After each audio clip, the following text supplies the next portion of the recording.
India in the long run to become truly a global superpower. Well, we've run out of time. Mr. Goyal, thank you very much for speaking to me on Times Now and setting the record straight on those questions. Thank you very much. Thank you.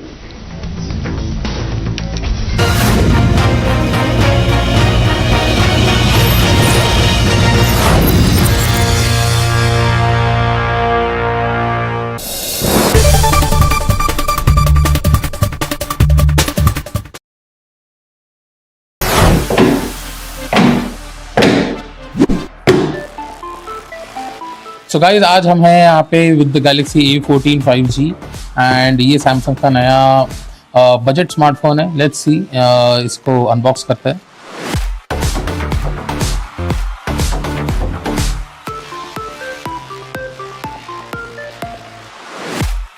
जैसे कि देख सकते हैं इस डब्बे में एक phone है और नथिंग नीचे ऊपर सिम इजेक्टर टूल एंड अंदर इसके आई थिंक चार्जिंग केबल होना चाहिए. Yup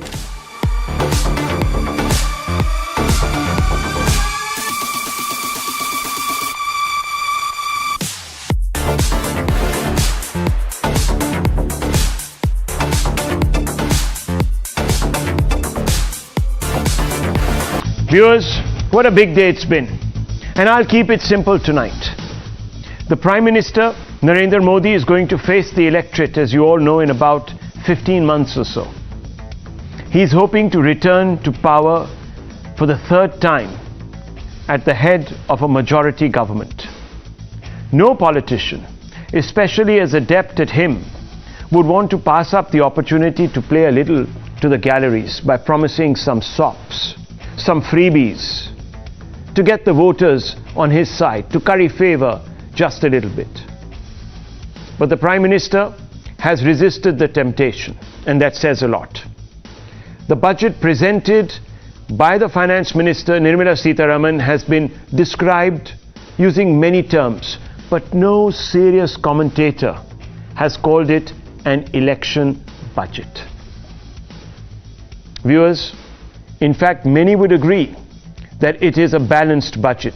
It prudently maintains a fiscal deficit target at 5.9%, which is the need of the hour, while delivering a rupees 10 lakh crore capex, that is capital expenditure.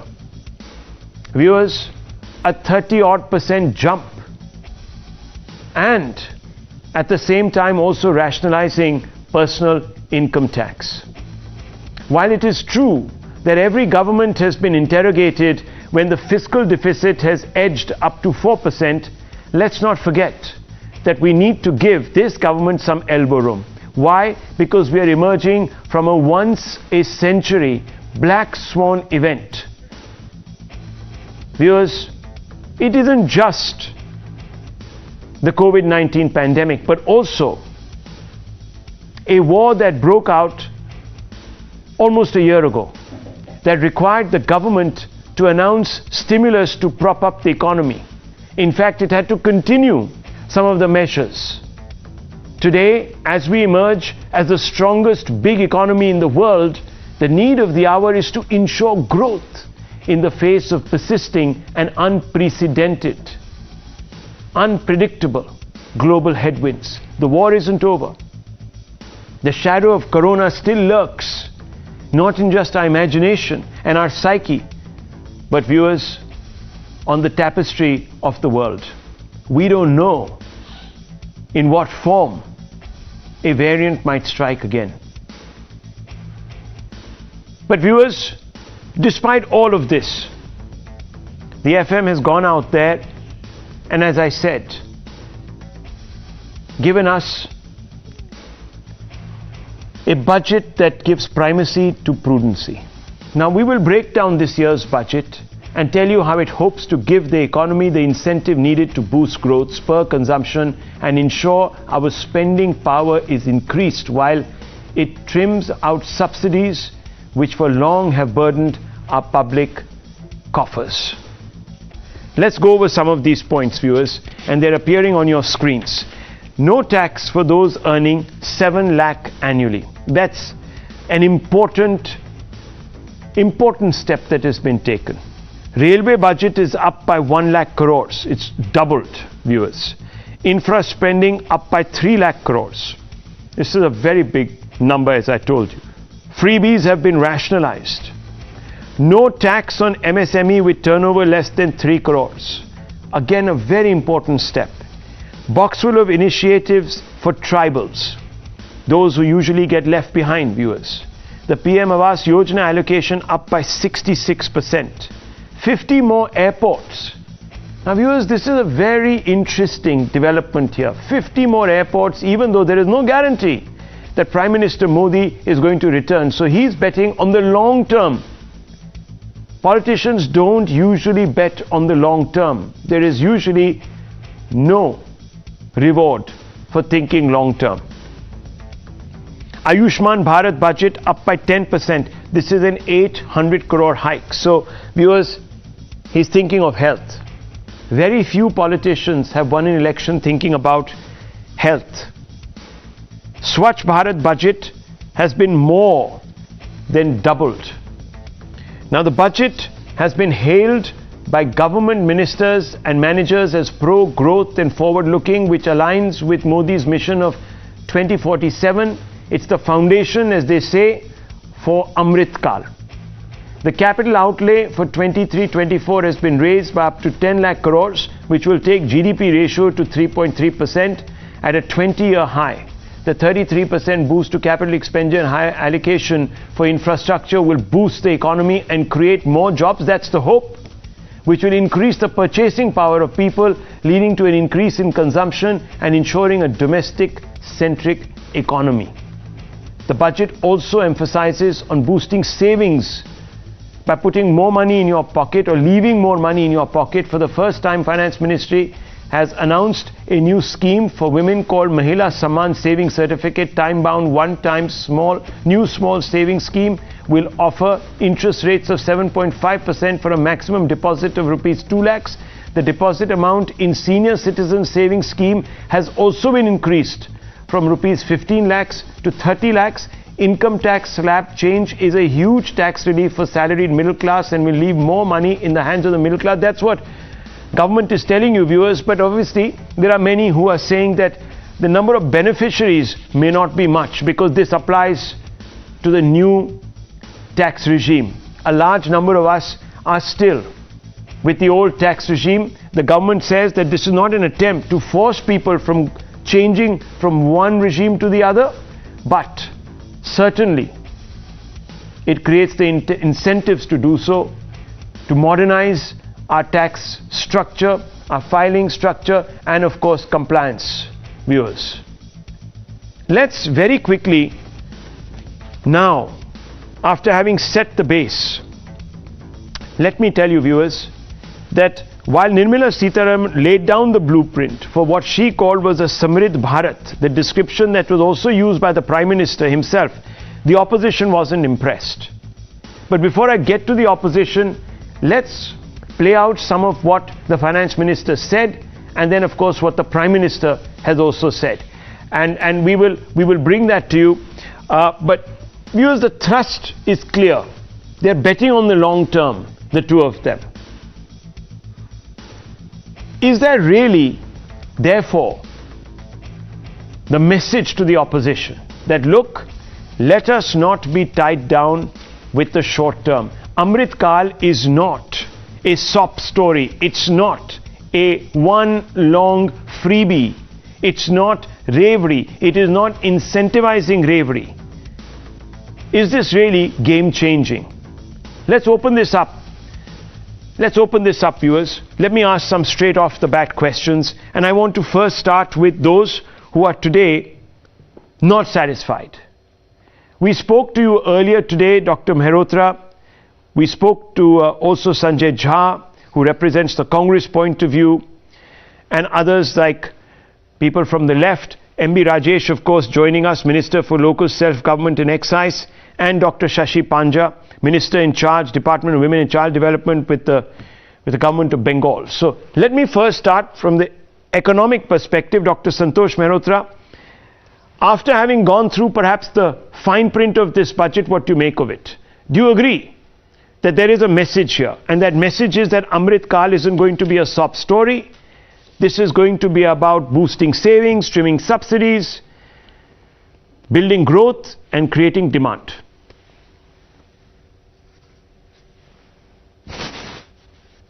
So the good news is that capital expenditure is going to increase, and a very significant part of that is going to state governments, and that amount, which last year was 1 trillion rupees or 1 lakh crores, it's gone up to 1.3 trillion rupees this year, and that is very good, and it is to be spent on capital expenditure. And this is important because state governments actually spend on capital projects which generate jobs, much more jobs than when the central government spends. So that's the good news. But for those of us who might have been thinking that this is going to be a the election-oriented budget, well, clearly there are very significant elements in it which are election-oriented. One of that is that the Jal Jeevan Mission has received a very significant increase in allocations, and at the same time, when Jal Jeevan Mission has been increased in allocations, and we also got some personal income tax swaps, and at the same time tax swaps to the absolutely richest who earn more than a certain income which is very, very high, and they've gotten away with a rate which has come down from 43% to 39%. The other point I think that we need to keep in mind is that Manrega, where demand for work has not fallen off at all, and where workers have not been over the course of this year been paid even their wages, has seen a decline from an allocation last year of 89,000 crores to 60,000 crores. How the government justifies this really beats me, especially since 53 million workers have been added to agriculture, went back to rural areas on account of reverse migration which took place in 2020, right, and that continued in 2021. PLFS data shows in unmistakable terms that there was an addition of a 25% in the agricultural workforce. So obviously there is no work for them, almost no work for them there, and Manrega allocations have been cut at the same time. Okay, Back this is to you, interesting Rahul. because I didn't know that investing in Jal Jeevan Mission, which is obviously an attempt to bring tapped water to every house, could be seen perhaps only by the cynical as a sop. I think that would be a right. And if the government is providing that, then it should be actually commended, because this should have been done, frankly, Rahul, 60 years back in time. Rahul, hold on. Personal income Rahul, tax. hold on. If you're not spending on education, if you're not spending on health, then spending on water is a problem. I'm sorry. Yes, there are trade-offs even in social welfare. But good water ensures good health. Because health and education are public goods. Okay, so are we divorcing? Very nice, but you know what the government has done? It has pretended. Okay, I feel that tonight on health when it has not, but it's actually. Okay, I just feel that tonight. Tonight the critics are clutching at straws. There hasn't much there, but let's hair split a little bit. Let's get the other side. I just get this feeling. I might be completely wrong, and I don't want to pass judgment. I want to listen to all the experts tonight. I want to bring in Dr. K.V. Subramanian, who joins us from Washington, D.C. There's also Dr. Anand Parangria, who joins us from, again, the US. I want to bring these gentlemen into this because they know the numbers like the back of their hands. Dr. K.V. Subramanian, we are hearing this constant refrain about Manrega and callousness. It's in the same breath. Cutting Manrega means callousness. The opposition led by P. Chidambaram has said that the finance minister didn't even mention the word poverty in her budget or unemployment. She only referred thankfully to the poor. Just twice. The word poor. Just twice. How do you respond to this criticism? So Rahul, I think you hit the nail on its head by saying that some of the criticism is really, clutching at straws. Let me again correct data here. I just looked at the budget at a glance estimates. The budget estimates for Manrega, for the year that has gone by was 68,000 crores.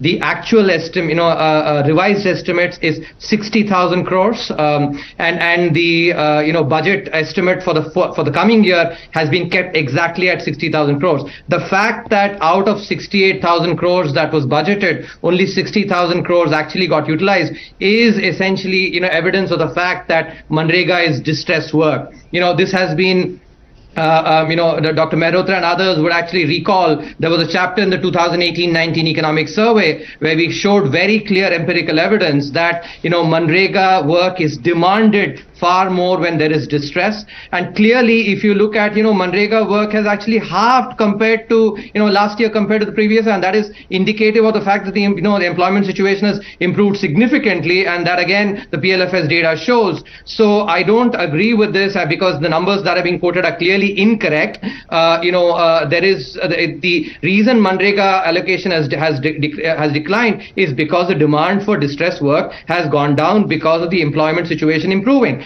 As for the other, I think it is very important to understand, and already data shows that the emphasis on public capital expenditure, because it really fosters construction sector activities and thereby creates jobs for the urban poor.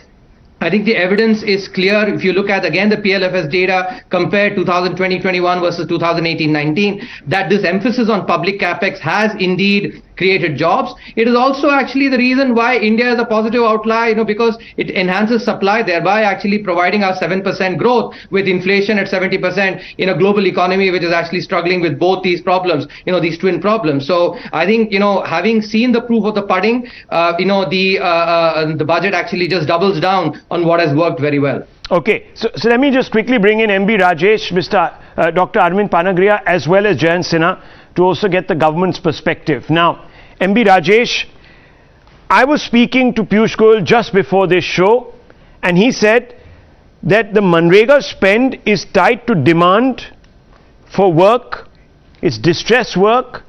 The offtake suggests that the distress is less, so let's not be selective about the numbers.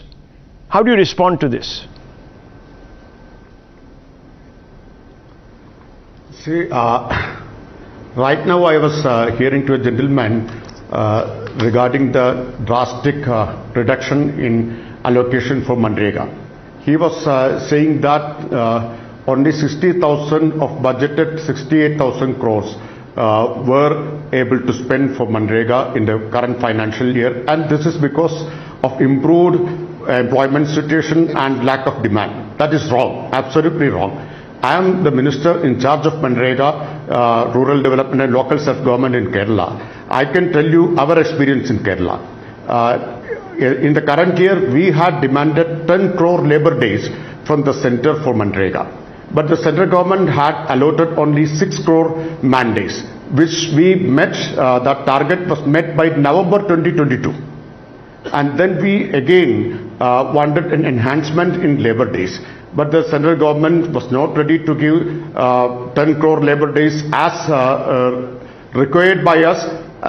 Subsequently, after our repeated demands, repeated pressure, the central government increased that labor days only to 8.5 crore. So this is the situation. And despite that, bringing in norms controls and various other interventions to weaken the implementation of Manrega. This has resulted in lack of utilization of allocation for Manrega. So this is the fact, this is the reality. So this is a culmination. The drastic reduction in the funds for MGNREGA is a culmination of systematic efforts made by Modi governments ever since it came to power to undermine Manrega. So now this is a death bell for Manrega. Okay. I Undermine and sound the death knell for Manrega. Mr. Sinha wants to respond. Political response to a political charge, and I want to bring in Dr. Arvind Panagria right after to get the numbers. Yes, please go ahead, Mr. Sinha. Rahul, I must say that your guests have their numbers completely wrong, and as a result of that, the statements that they're making also unfortunately are wrong. Let's get to the actual numbers. The numbers that Professor Subramaniam quoted, his numbers are usually right, but in this case, he misread the Kisan Samman Nidhi for the Narega numbers. The actual Narega numbers are 2021-22 actuals, 98,468. The budget estimates for this financial year that's going on right now was 73,000 crores. But unlike what Shri Rajesh ji is saying, the actual expenditure, the revised estimates for this year are actually 89,400 crores. For the next year, it's budgeted at 60,000 crores. Why is this? Why are these numbers? The fact is that Narega is a demand-driven program. The government by law is supposed to pay out whatever is demanded. So if Mr. Rajesh in Kerala is demanding so many man days or person days rather, they will be supplied by the government because by law these payments have to be made. Right now the provisional number that's been put in is 60,000 crores because the estimate is as the economy has picked up there will be less demand for it. However, if there is more demand for it, then in the supplementary demand for grants, more capital will be allocated for Narega and ample funds will be available. So everybody who wants to work in the rural area will be able to work. And coming back to this point about, cutting Narega money, that's absolutely wrong because we had put in 73,000 crores for this fiscal year that's ongoing. We actually ended up spending 89,400 crores. So Narega is very important for us. We have used it very wisely and very well during the COVID pandemic when there were significant migrations. I, as a Lok Sabha MP in my own constituency, in two districts, Hazaribagh and Ramgarh, have monitored the implementation of Manrega and made sure that this was saturated with migrant workers and they got the work that was their privilege. And we have ensured that this has worked, which is why the numbers went up and now their numbers are going down. So I'd ask everyone to actually study the numbers carefully and closely before they make these outrageous claims. Okay. Dr. Panagria, what are the real numbers here? We've had the government via its MP say one lot of statistics. We've had Mr. Rajesh say something else. What's the story here? Well, it seems to me Mr. Sinha has the right numbers, and I completely agree with him that it is a demand-driven program, and the government has in the past made good on that promise. It's required under the law, so there is no issue of making good on the promise. It is the law. So that's, I think, where I stand on this. But related, let me just say that partly the government's budget also is working on the expectation that the migrant workers will return. You see, you don't want to turn that return of the migrants to the rural areas a permanent feature. You want the migrants to come back. Ultimately, the big action in the economy is in the urban areas where the better jobs are. And India at this stage does need migration out of agriculture into industry and services. And so you don't want to put that kind of migration into jeopardy by, flushing the Narega program from the beginning with a lot of money. But if there is demand, then the allocation will be increased as has been done in the past. Okay, so this is very interesting. Sanjay Jha and Dr. Shashi Panja, this is relief. It's not an entitlement. It's not dole. Let's move to the next chapter in our evolution as an economy, and it actually tells you that things are changing on the ground. Sanjay Jha, it's demand based and it should be. Rahul, there are 2 points here. We know that it is as per law, but we also recognize that the big hurdle in India has always been execution. I'm not going to get into the numbers debate because you're hearing a lot of contesting figures. But let me go with Jayant's numbers. Maybe because these numbers are watertight. Are you now skirting? Because your boss, your party boss has come out and made some statements along these lines, challenging all the numbers. And you've seen it. So I'm saying I will go with Jayant's numbers, but I'm going to pose a question to him. I'm going to pose a question to him because this will need a resolution before the debate is over. Just a minute. That the number of households that were covered by Manrega in 2021-22 were 73 million. Are we saying, and that number, by the way, in the following year, which is concluding in this financial year, is down already to 57 million. So you're saying that 16 million households are being covered less under Manrega. It is hard to fathom that in a post, just a minute. In a post-pandemic world where we saw reverse migration, it appears to me rather irrational prima facie that the people who went back to their villages did not demand anything at all. And let us not also deny this other reality, Rahul, that state governments have not been paid the due that they were expecting for the wages to be paid for Manrega. That by itself is an artificial suppression of demand. Now let me come to the second point.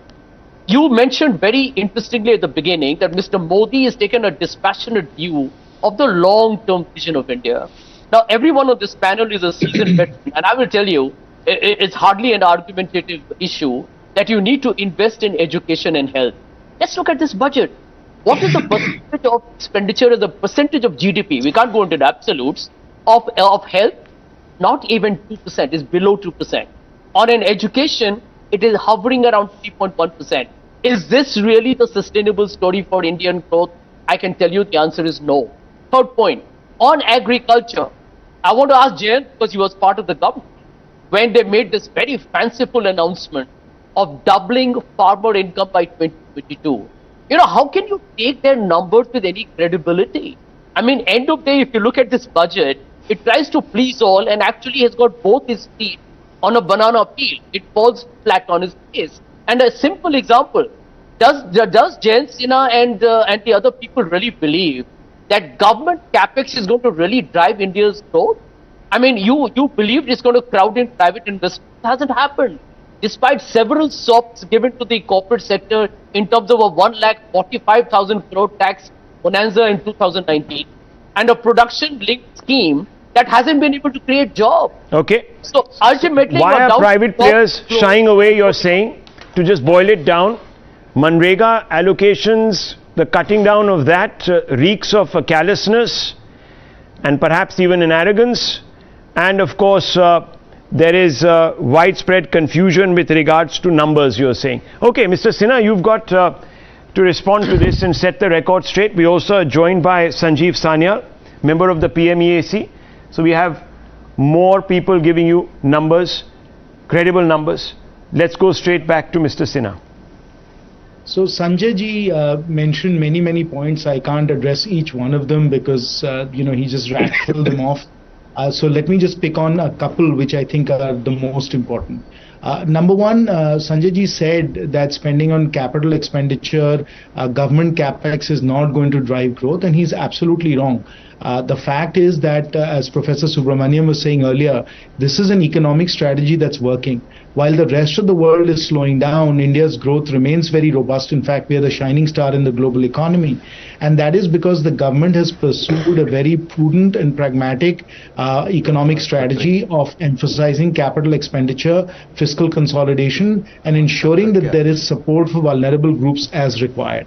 That has been a consistent strategy that has been followed. Sanjeev Sanyalji has just joined us. He will also tell you about this because he has been part of shaping all of this when he was in the Ministry of Finance and now in his current role. But there has been a consistent strategy that has been followed, and this strategy has borne dividends because of the push for high multiplier investments. And in fact, if you even look at private sector capex is also going up because, of course, capacity utilization has gone up because the banks have worked down their NPAs, and credit growth, in fact, is very strong. It's over 22%, 33%.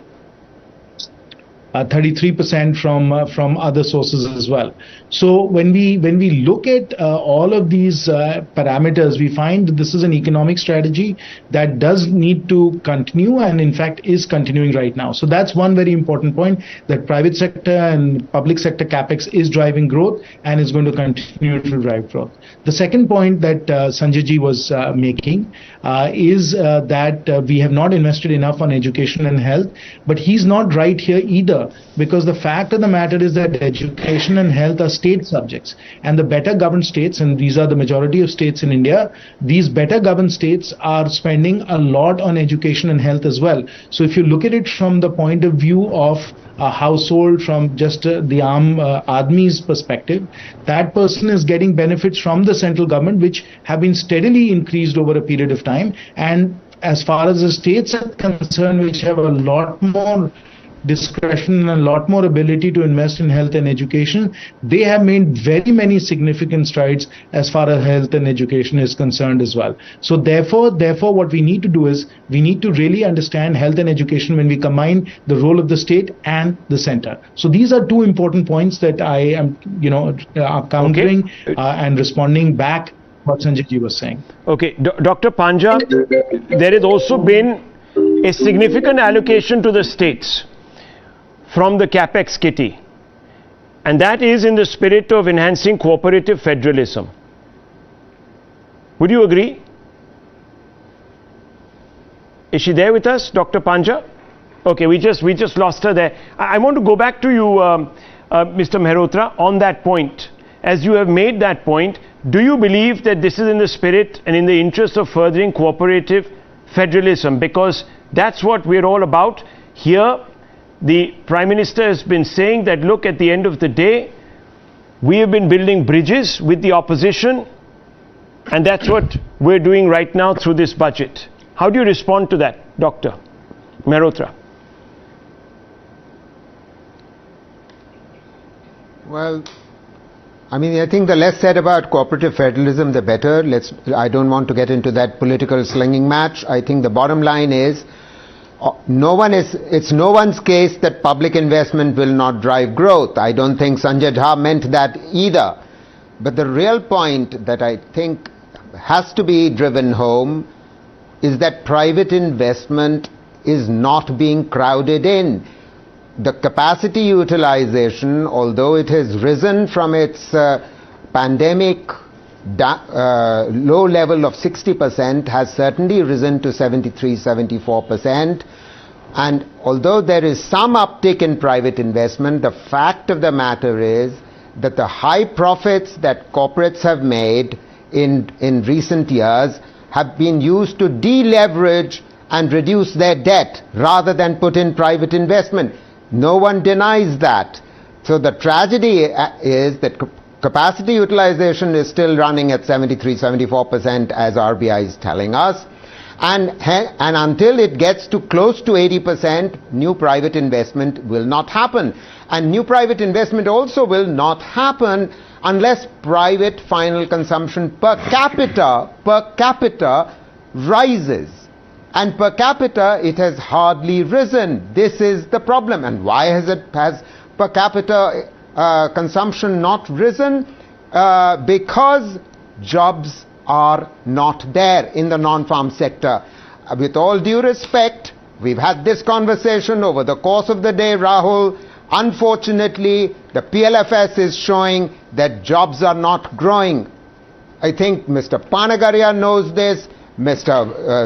Sanyal knows this. The fact of the matter is that the increase in labor force participation and worker participation that the PLFS is showing, the annual data is what I'm talking about, and the drop in the so-called drop in unemployment that it is showing is on account of unpaid family labor.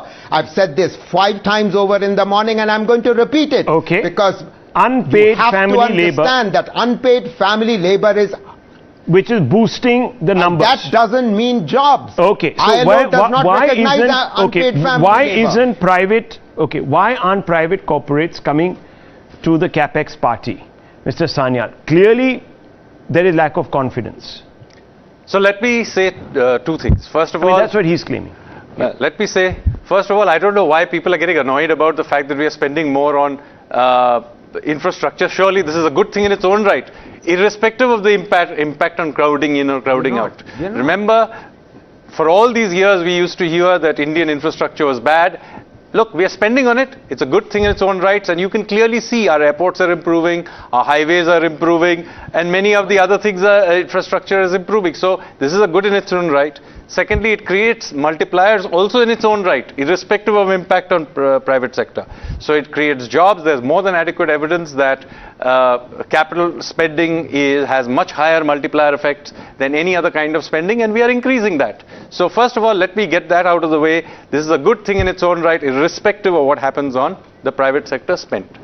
Second, it is not true, as the chief economic advisor yesterday pointed out, that private investment is not rising.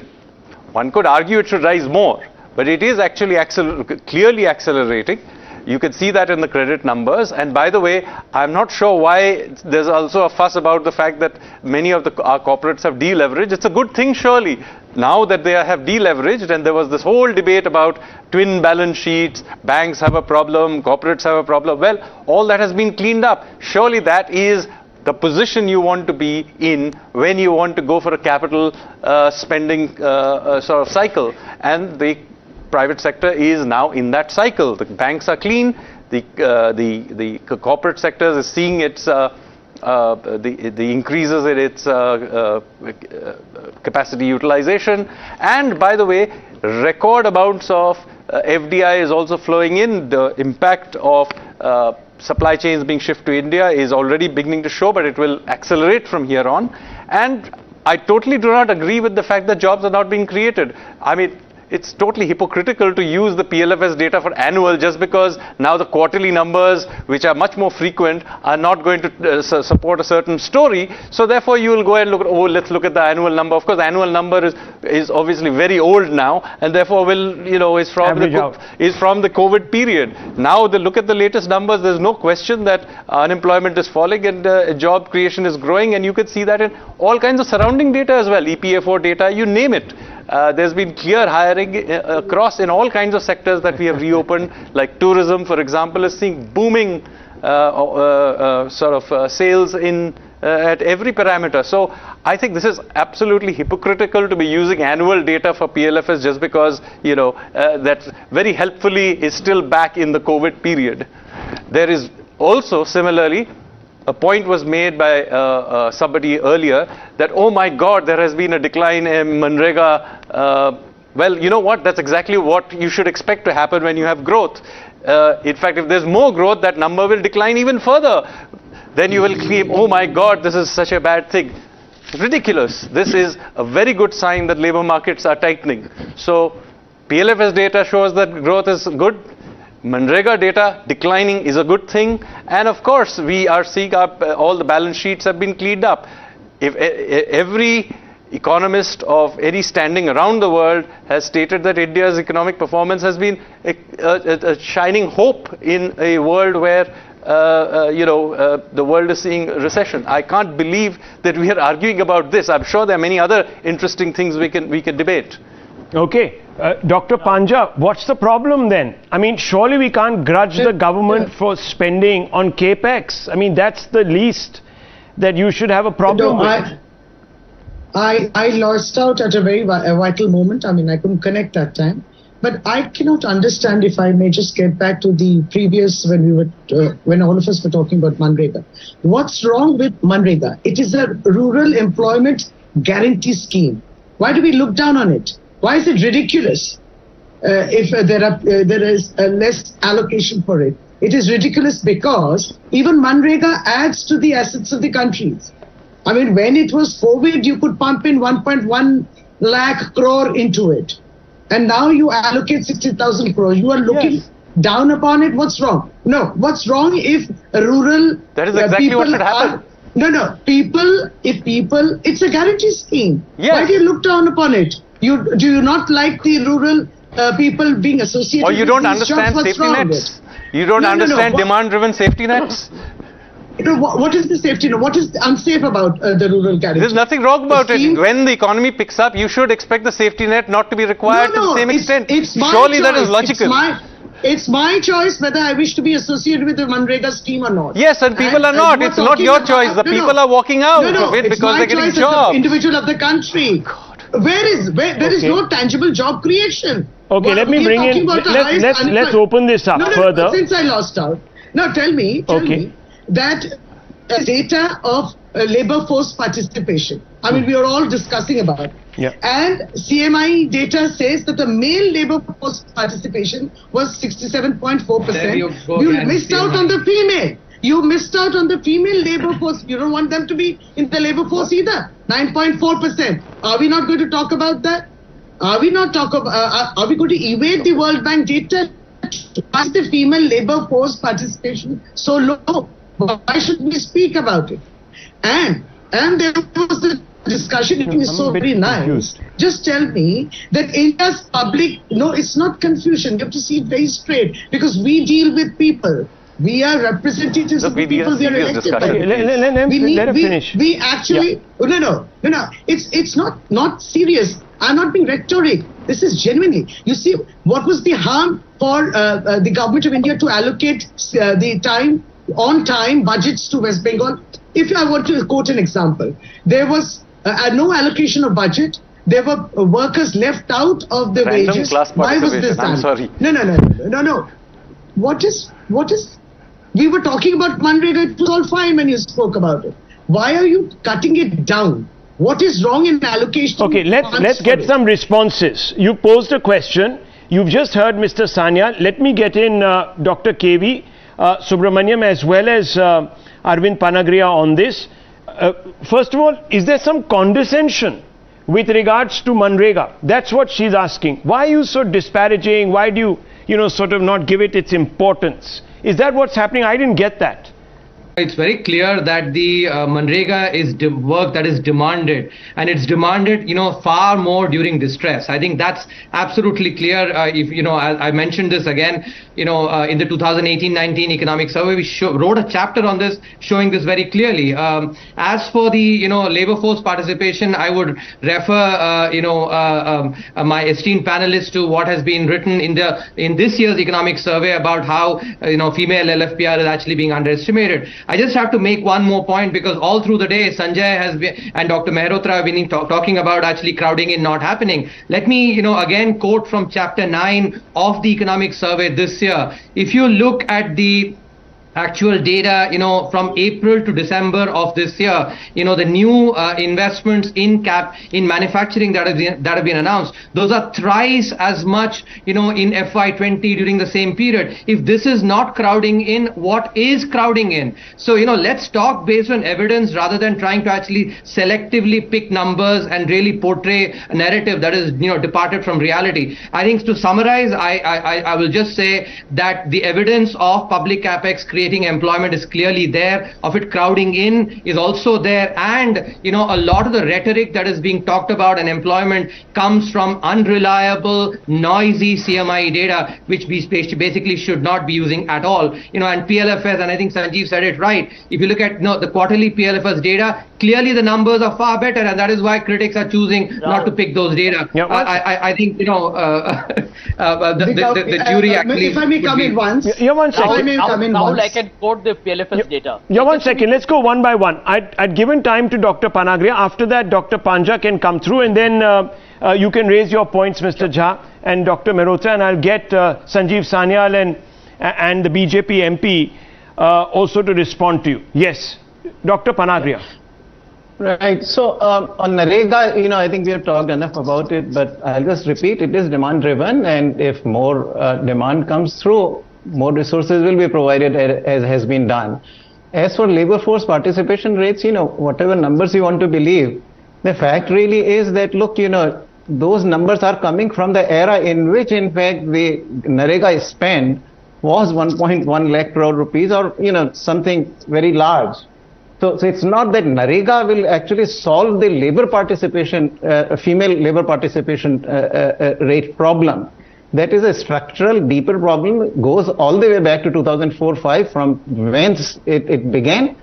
So I don't think we have full handle on it. I don't think we fully understand what actually has caused it. So that's where there is. Now on this private capital expenditure, I do not understand why there is so much misinformation.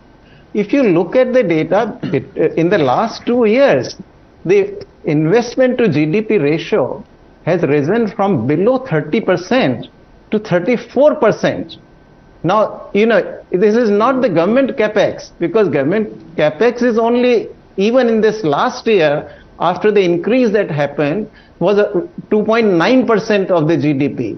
So out of the 34%, the government one is only 2.9%. So private capital expenditure is actually doing very well. It has risen by 3 to 4 percentage points in the last 2 years. So let us recognize the facts at least. This is very clearly laid out in a diagram, etc., everything in the economic survey and also the summary of the economic survey. So I want to put that down. It is not only that deleveraging has happened, but private investment has in fact picked up. And this is why I personally feel very buoyant that the situation on private investment to me now looks like where we were in 2003 once, when the private capex cycle had begun to take off. Okay. And it is going to go on. Okay, Sanjay Jha, you need a safety net. When do you need a safety net? You need it when you're in the doldrums. You obviously don't need a safety net if you're coming out of a situation. And that's why you're seeing perhaps lower demand for it, and therefore a realistic relook at the figures. That's all that's happening. And it's a good thing. If people are going back to work in urban areas, there is less need to dig ditches or do other unproductive work in rural areas, then I think that should be welcomed. Rahul, two short points. There seems to be this big assumption that because India's GDP went up after a staggering fall of minus 6.7%, that Indians are suddenly better off. Let me now quote, because Mr. Sanyal was actually talking about. No, I'm not. I'm giving you two examples that will actually corroborate my point. I'm quoting once again the NSO and the PLFS. It is clear if you aggregate the data for rural and urban poor that 83%, that's majority of India and plus, are actually worse off in real income over the last 5 years.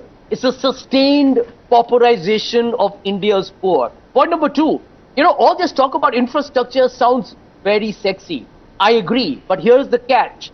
You have today one of the biggest infrastructure players, and this is the elephant in the room that we need to address, on a serious corporate governance issue today, is seeing a wipeout of $92 billion of market valuation in case of 4 trading days alone.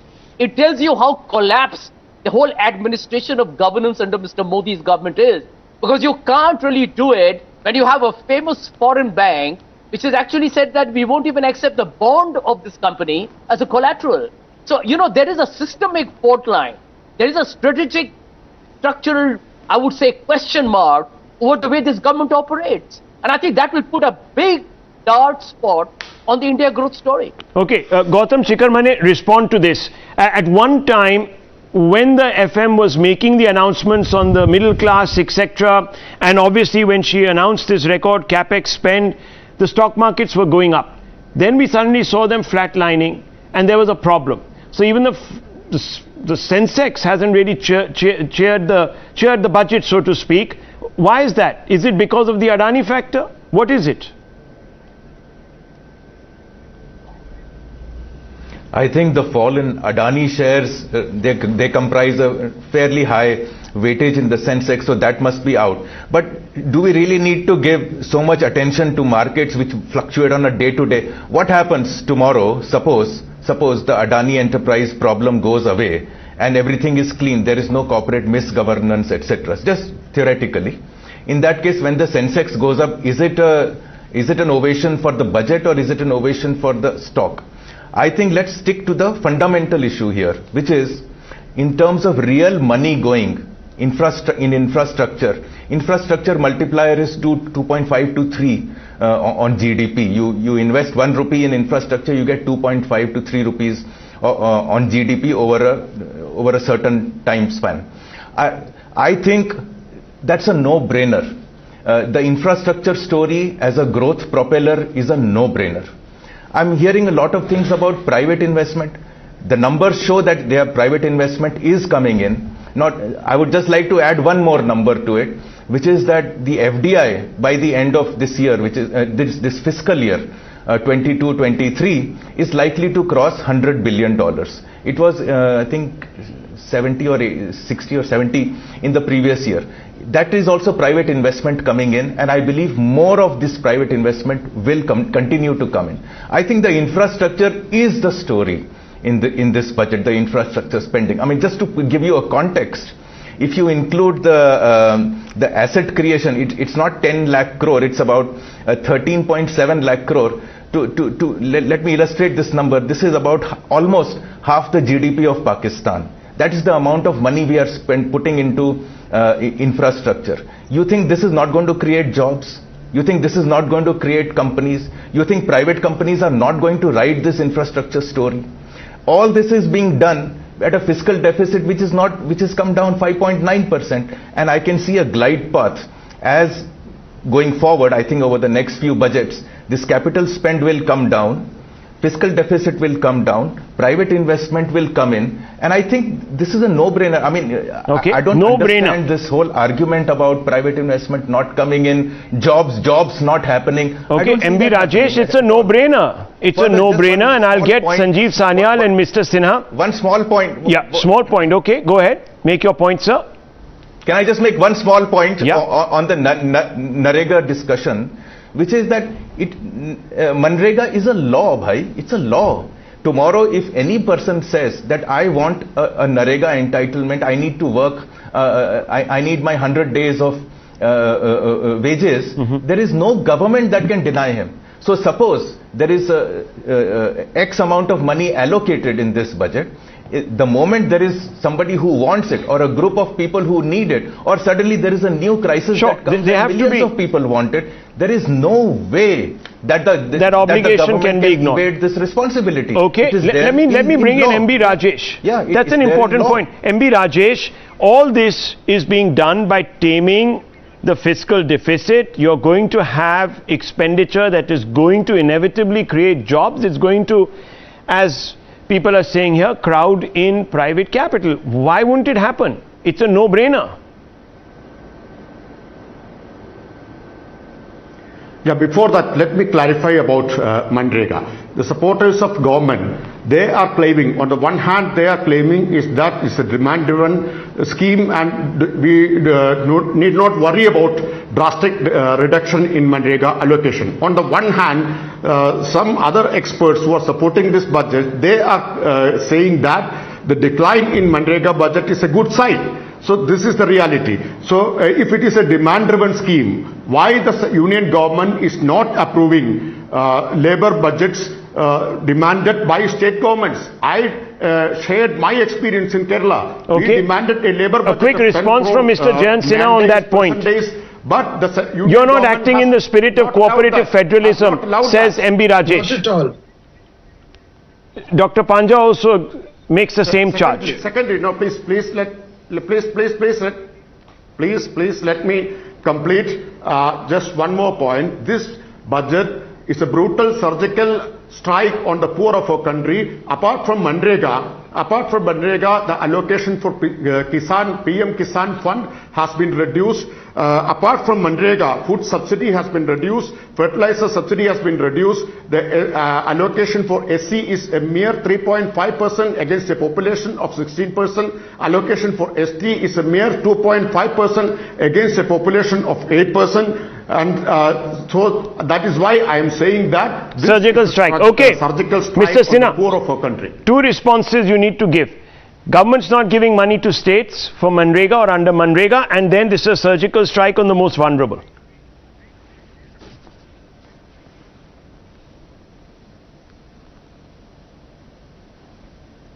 Mr. Sinha, can you hear us? Your response, sir. Yes, I'm sorry, I didn't hear you earlier, Rahul. Yeah. So I will assure Shri Rajesh that whatever is owed to him, these are arrears from the central government to the state government. They will certainly be paid. Maybe there is a timing issue here, but they will certainly be paid as they have been paid. That's the point, Rahul. I was speaking, madam. I was speaking. Please don't interrupt. You will get a chance to state your point. Please do not interrupt. I think it's extremely rude to interrupt when I'm speaking. I don't interrupt when you speak.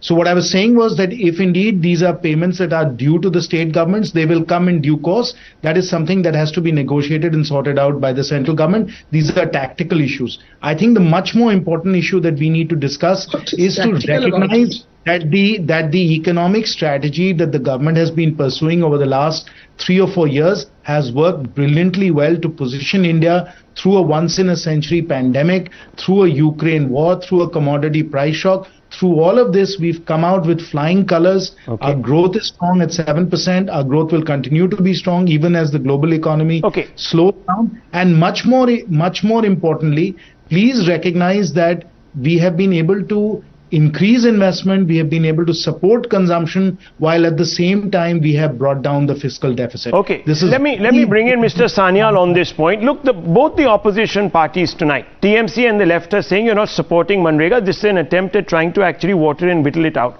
Number one. Number two, they're also saying that, look, at the end of the day, you're cutting a large number of subsidies. So this is a surgical strike. A quick response from you on that. Well, I think this point has been belabored, but I'll make it yet again. Manrega is a demand-driven, it is a right, and consequently, if more people turn up, the this is about giving money from the center to the states. Yeah, so the government will have to give it, whether they like it or not. So why aren't you giving it? Yeah, wait. So this is an issue here is, if more people demand it, more allocation will automatically happen. That is not an issue. Whether or not the transfers have been made by the center to the states, yes, that's a fair thing. If there are certain such demands, then they should be made and they should be paid. I will not say that if there is a legitimate demand that is of monies to be received by states, the center should certainly be making those transfers. I don't think there is nobody is demanding anything like that. I don't know the specifics of this, of some states' arrears. But they'll say that it's callousness towards the poor. No. The main point they are making is that it's callousness to reduce the budget.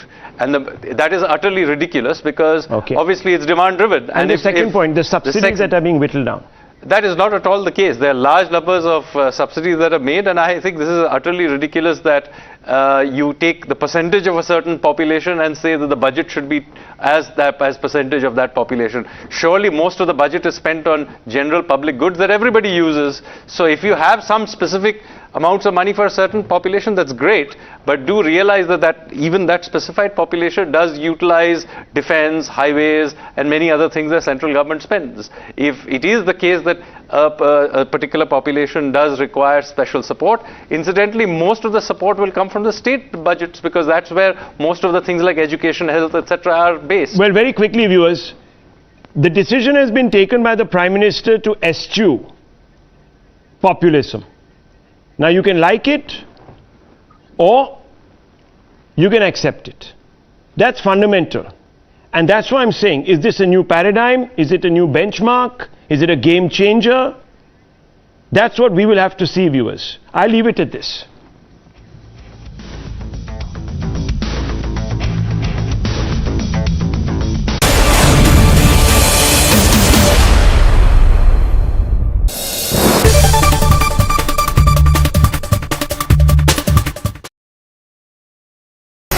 iQOO 11 हो गया India में launch and without wasting anybody's time, it's time to unbox this device. But before I do that, allow me to introduce myself. Hi, you're watching Gadget Times. This is me, Pavni Jain, और अब करेंगे इस box को unbox. And now it's time to unbox this heavy retail box. इससे आपको पता चलेगा कि iQOO 11 के retail box में what all contents do you get inside. Let's begin.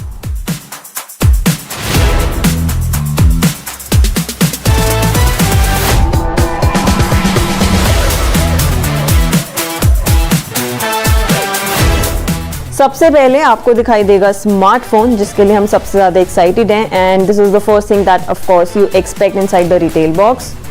इसको निकालते हैं रैपर से जल्दी से.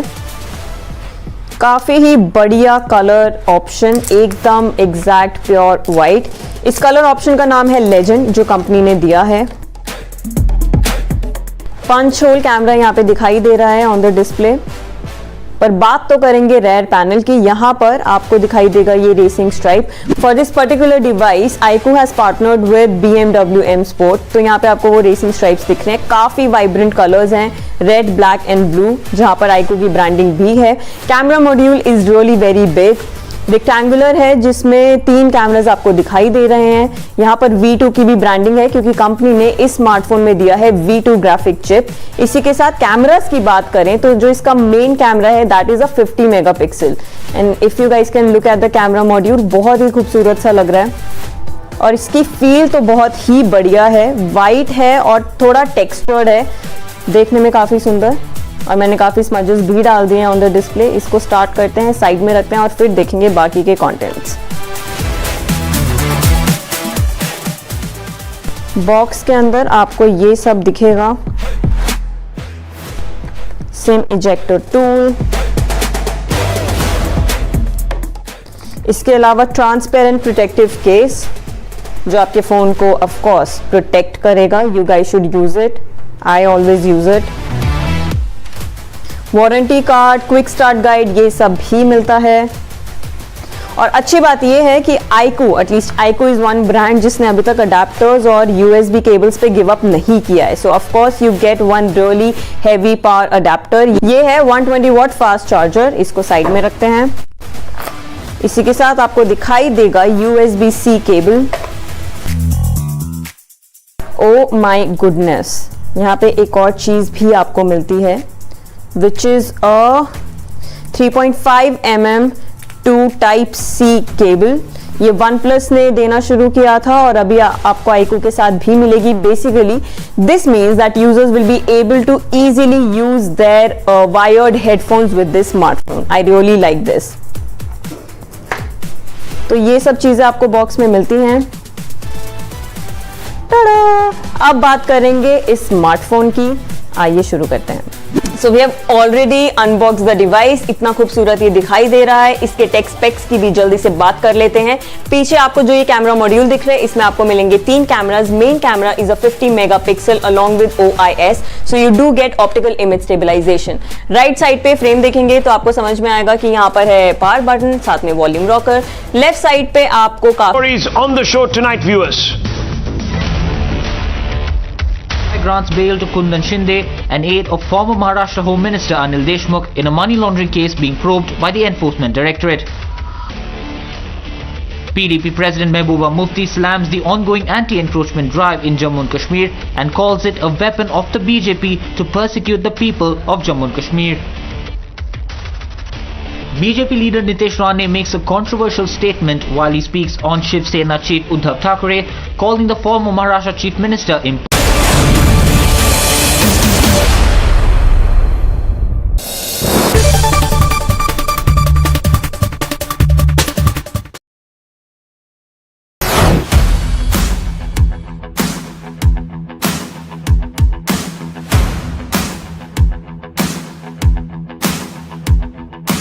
What's up guys, it's a great day, it's a beautiful day और आप सब Alright, this is not your vlog Akash, this is Gadget Times. I welcome you all. I am Pavni Jain and this is our very special series where we are collaborating with different people on a variety of topics to bring the best for you guys right from the experts.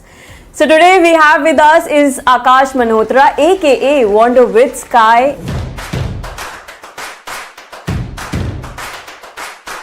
And he is somebody who creates insane and crazy travel content, goes to offbeat places and also does a lot of off-roading.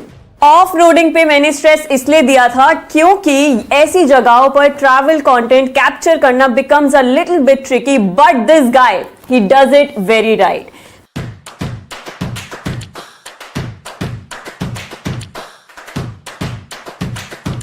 This is why today's video is on how to use an action camera like a pro featuring Akash Malhotra, because it is easier to wander with Sky, but it is not easy to wonder how to use an action camera. Come on, guys, right?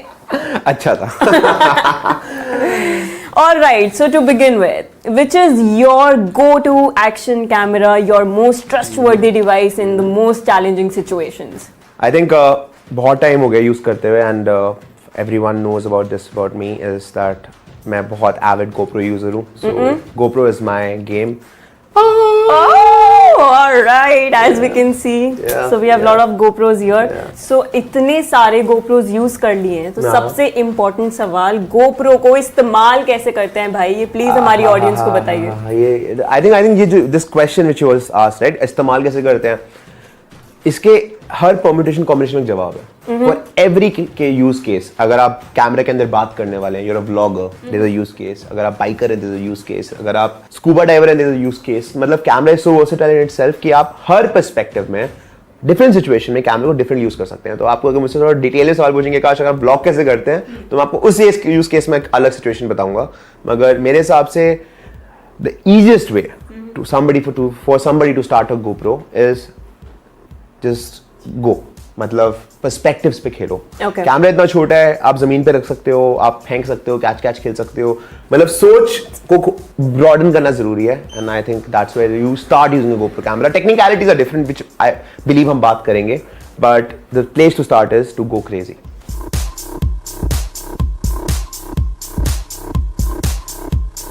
But यहाँ पर हम genuinely ये सीखने वाले हैं कि action camera को use कैसे करते हैं. तो खेलना मत, जैसे कि आकाश ने अभी बोला. बेसिक एक्सेसरीज आपको क्या क्या चाहिए? सुपर. सो ये है शॉर्टी, एंड जैसे आपने पूछा कि सबसे इंपॉर्टेंट क्या है, GoPro की चीज पे माउंट करना बहुत क्रिटिकल है. बिकॉज अगर आप उसको हाथ में पकड़ते हैं, majorly you will and up putting your finger somewhere, क्योंकि इतना वाइड ऑफ एंगल है. मेरे साथ बहुत होता है शुरू में. अगर even if you keep a finger over here, वो दिख जाएगा. तो it's better to mount it in something. Usually अगर आप GoPro खरीदते हैं और GoPro का एडवेंचर किट लेते हैं, तो उसमें शॉर्टी आता ही है. So if you should be very smart enough to buy that, so you just mount on a shorty and you shoot yourself while you're talking. GoPro is about perspectives. It's not like a phone. तो अगर आपका हाथ दिख रहा है तो cool लगता है. So you need to really, get your mind working like that कि हाँ ये cool है. So this is important to have something to hold GoPro. Also it gives you a place where you can keep it. अगर आपको चलते हुए shot लेना है. See, GoPro के साथ सबसे important बात ये है कि you have to understand कि camera is an extension of yourself. अगर आप ऐसे सोचेंगे तो आप डिफरेंट पर्सपेक्टिव पे खेल पाएंगे. So that's where you start using a GoPro, and I don't think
Good evening, ladies and gentlemen.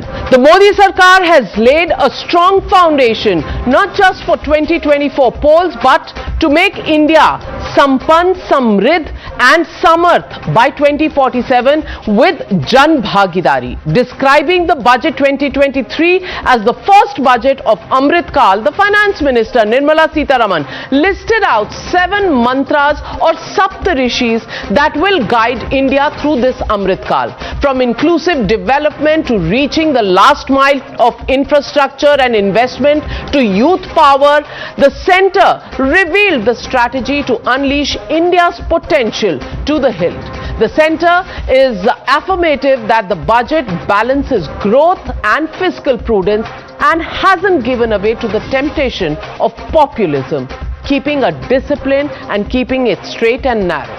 The message is clear: from the movement of entitlement to empowerment via enabling atmosphere, enablement. Listen in to what the woman of the moment Nirmala Sitharaman had to say in the Lok Sabha while presenting the budget today.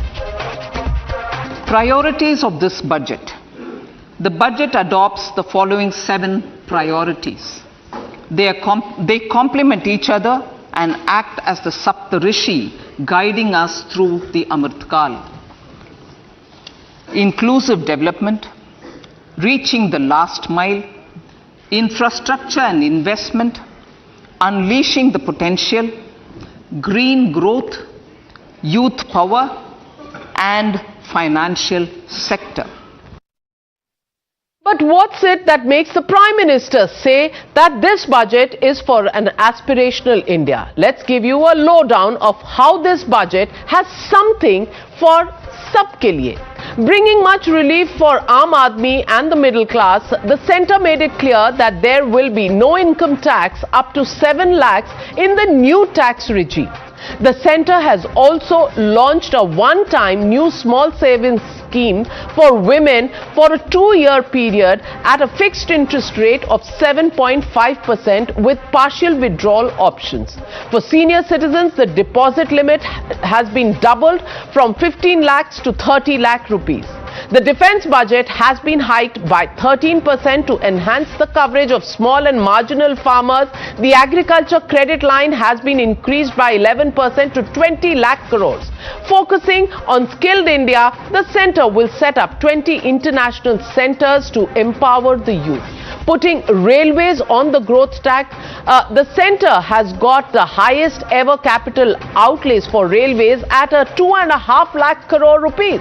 50 new airports, helipads and aerodromes to be built, throwing its weight behind infrastructure. The government will also set up 10,000 crore rupees per year for urban infrastructure development fund, and Mr. Modi said that Vishwa Guru Bharat will have the next generation infrastructure apart from, of course, capital expenditure of 10 lakh crore rupees, which will create the jobs that is envisaged. Listen in to what the Prime Minister had to say today.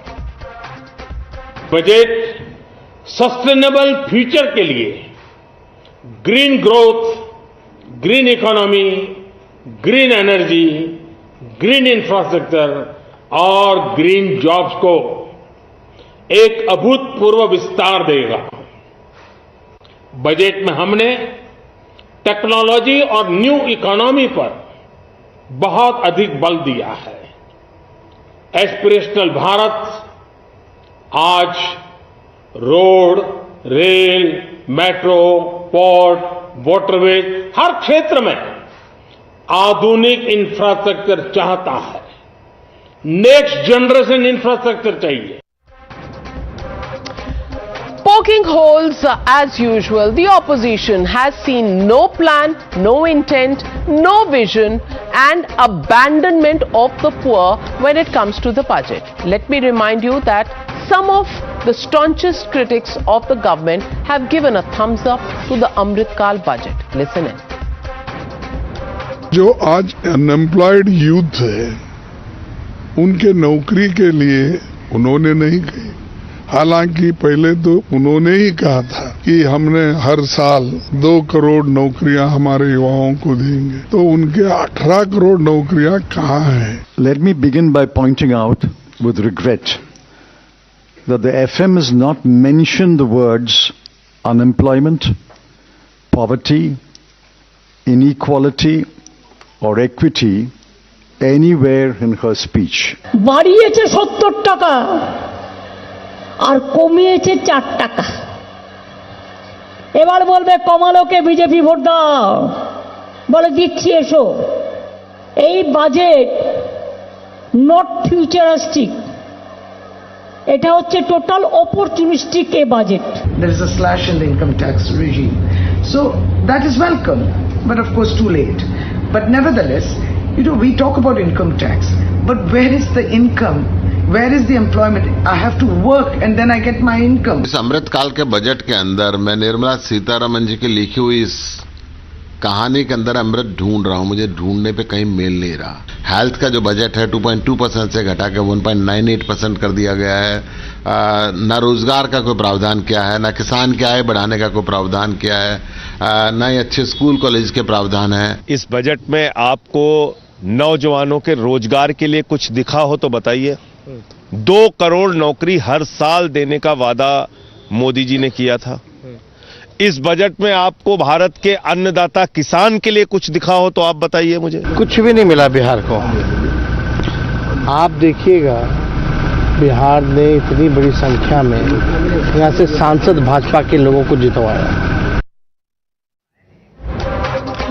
So ladies and gentlemen, that brings me to the legitimate question on the Newshour tonight. Budget 2023, roadmap for Sarvottam Kaal. Do you agree with that? That's the question and that's the debate. Budget for Amrit Kaal. That's the hashtag and the debate on the other side. You're watching the Newshour at 9. Debate number 1 on Times Now. Super Prime Time. And let's dive straight into the debate. Joining me tonight, Rajiv Pratap Rudy, Member of Parliament of the BJP, Dr. K.V. Subramanian, Executive Director, IMF and former Chief Economic Advisor, Arvind Pangadia, former Vice Chairman of the Niti Aayog, Kalikesh Narayan Singhdeo, former Member of Parliament of the Biju Janata Dal, Priyanka Chaturvedi, Member of Parliament of the Shiv Sena in Rajya Sabha, P. Santosh Kumar, Member of Parliament, Rajya Sabha of the CPI. Also joining me tonight, Riju Datta, National Spokesperson of the Trinamool Congress. But my first question goes to Amiben Yagnik, Member of Parliament of the Congress. And Amiben Yagnik, it's been a sharp criticism that's come from the Congress party. I want to understand from you, what is it that you couldn't find in the budget, because many people are saying this, including economists, that there's something for everybody here. It goes out, solves some of the problems of middle class India, but also gives a growth oriented budget and doesn't give in to the temptation of populism, even though it's a last full budget before the general elections. First of all, let me tell you that it is a very, very disappointing budget. I did not expect this kind of a budget, especially when we have 2 major issues before us, and that is controlling high inflation and creating jobs for millions. Not a word on either of them. These were the 2 important and very relevant points for today's budget, but I did not find these words there. Firstly, apart from these 2 major things, there was not a word about social welfare or social development.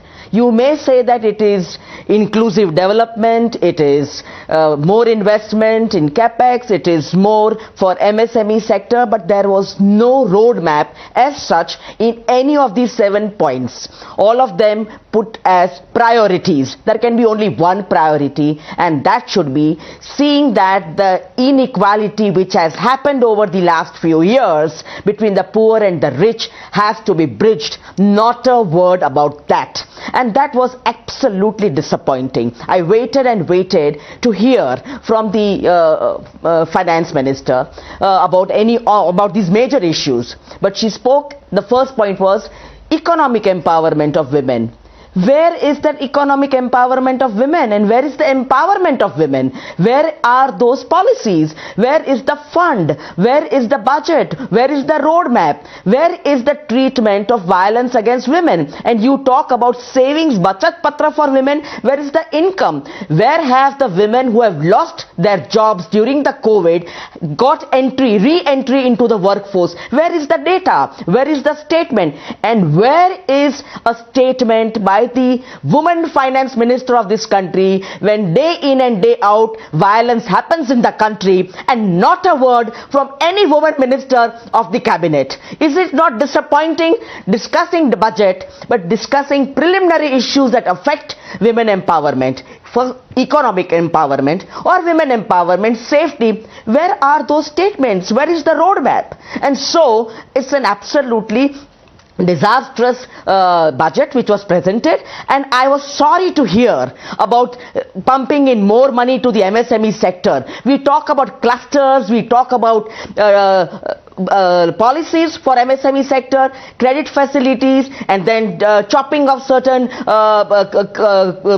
disturbances in the clearances. But where is the vision? You talk about umpteen number of launching of missions without any vision. So I think this budget, which was absolutely disappointing, I think that there was absolutely no forward way, but to talk about it in whatever Kaal, you may call it Amrit Kaal, but we should see that it is there for the young. The youth are looking at all this. You are discussing slabs, income tax slabs, and some of the couple of people today met me and said, what is this 7 lakhs? But where is the income? Where is the employment? So there was no way I could wait. I waited and waited that she would show a roadmap. But the priorities were discussed. There were missions launched. There were names launched, but no evaluation of the past missions that were launched. What happened to them? What happened to the MSME sector? Whether the credit facilities were made available to them. So I think the budget absolutely requires an in-depth study by the Honorable Finance Minister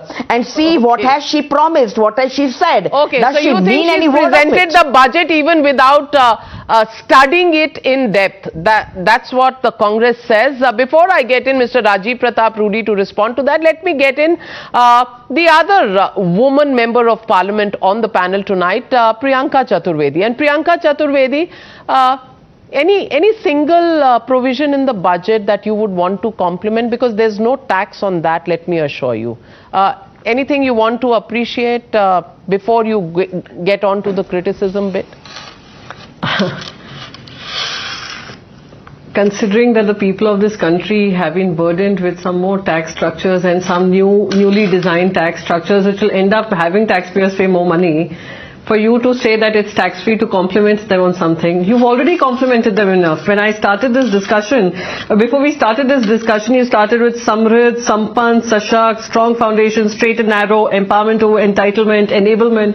So I don't think I would even need to say anything further, because you've already decided and you've started it with that particular discussion. However, since you said a woman member of parliament and you would have the woman minister coming on your show, I would just want to ask you, as a woman in the 21st century, a woman who is empowered, who hosts one of the highest TRP ranking shows, would you be happy with one single policy initiative that has come from from this budget for women, which is a savings scheme, which is a one-time savings scheme, which has a upper limit of 2 lakh rupees, which will be for 2 years at 7.5%? I'm sure you would not. You would have expected a lot more, and I'm very certain of that. Now, for the young, you've spoken about 30 international excellence centers, skilling centers, etc. How do you answer an entire skilled labor workforce which, over various skills that they have acquired through earlier skill centers, are sitting at home without jobs? How would you address those who are, losing jobs in the latest round of retrenchment? There are skilled employees in various capacities who are going to be sitting at home. Is there a roadmap for that? Those are my, 2 pointed questions about youth and the women. Now, for the tax regime, the benefit you said, we've moved to a new tax regime, exemption up to 7 lakhs.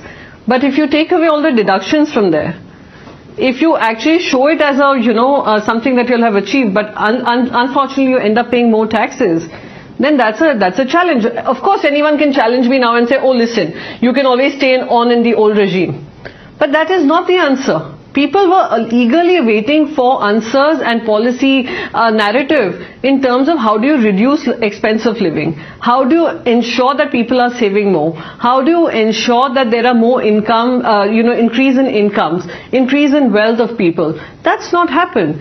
And I think these are very valid criticisms, considering in the economic survey yesterday, we had an economic advisor who categorically said we've recovered from the COVID shocks that Indian economy faced. He also went on to say we're going to have a robust growth story as compared to other countries, which absolutely other indexes are also saying so. Then what stopped you? What stopped you from ensuring a better health budget? What ensured you that you could not, provide enough allocations for education sector? Why is your social welfare spend? And we continue to focus on GDP. Who's talking about the Human Development Index? So those are my valid points, and I think those are not just mere criticisms. These are valid points which people of the country would have to face and suffer. Well, so Mr. Rajiv Pratap Rudy, opposition ka dil mange more, and there is none of those concerns, especially unemployment and inflation, that have been addressed, and even the tax relief that you've given, actually, to paraphrase it, is a con job.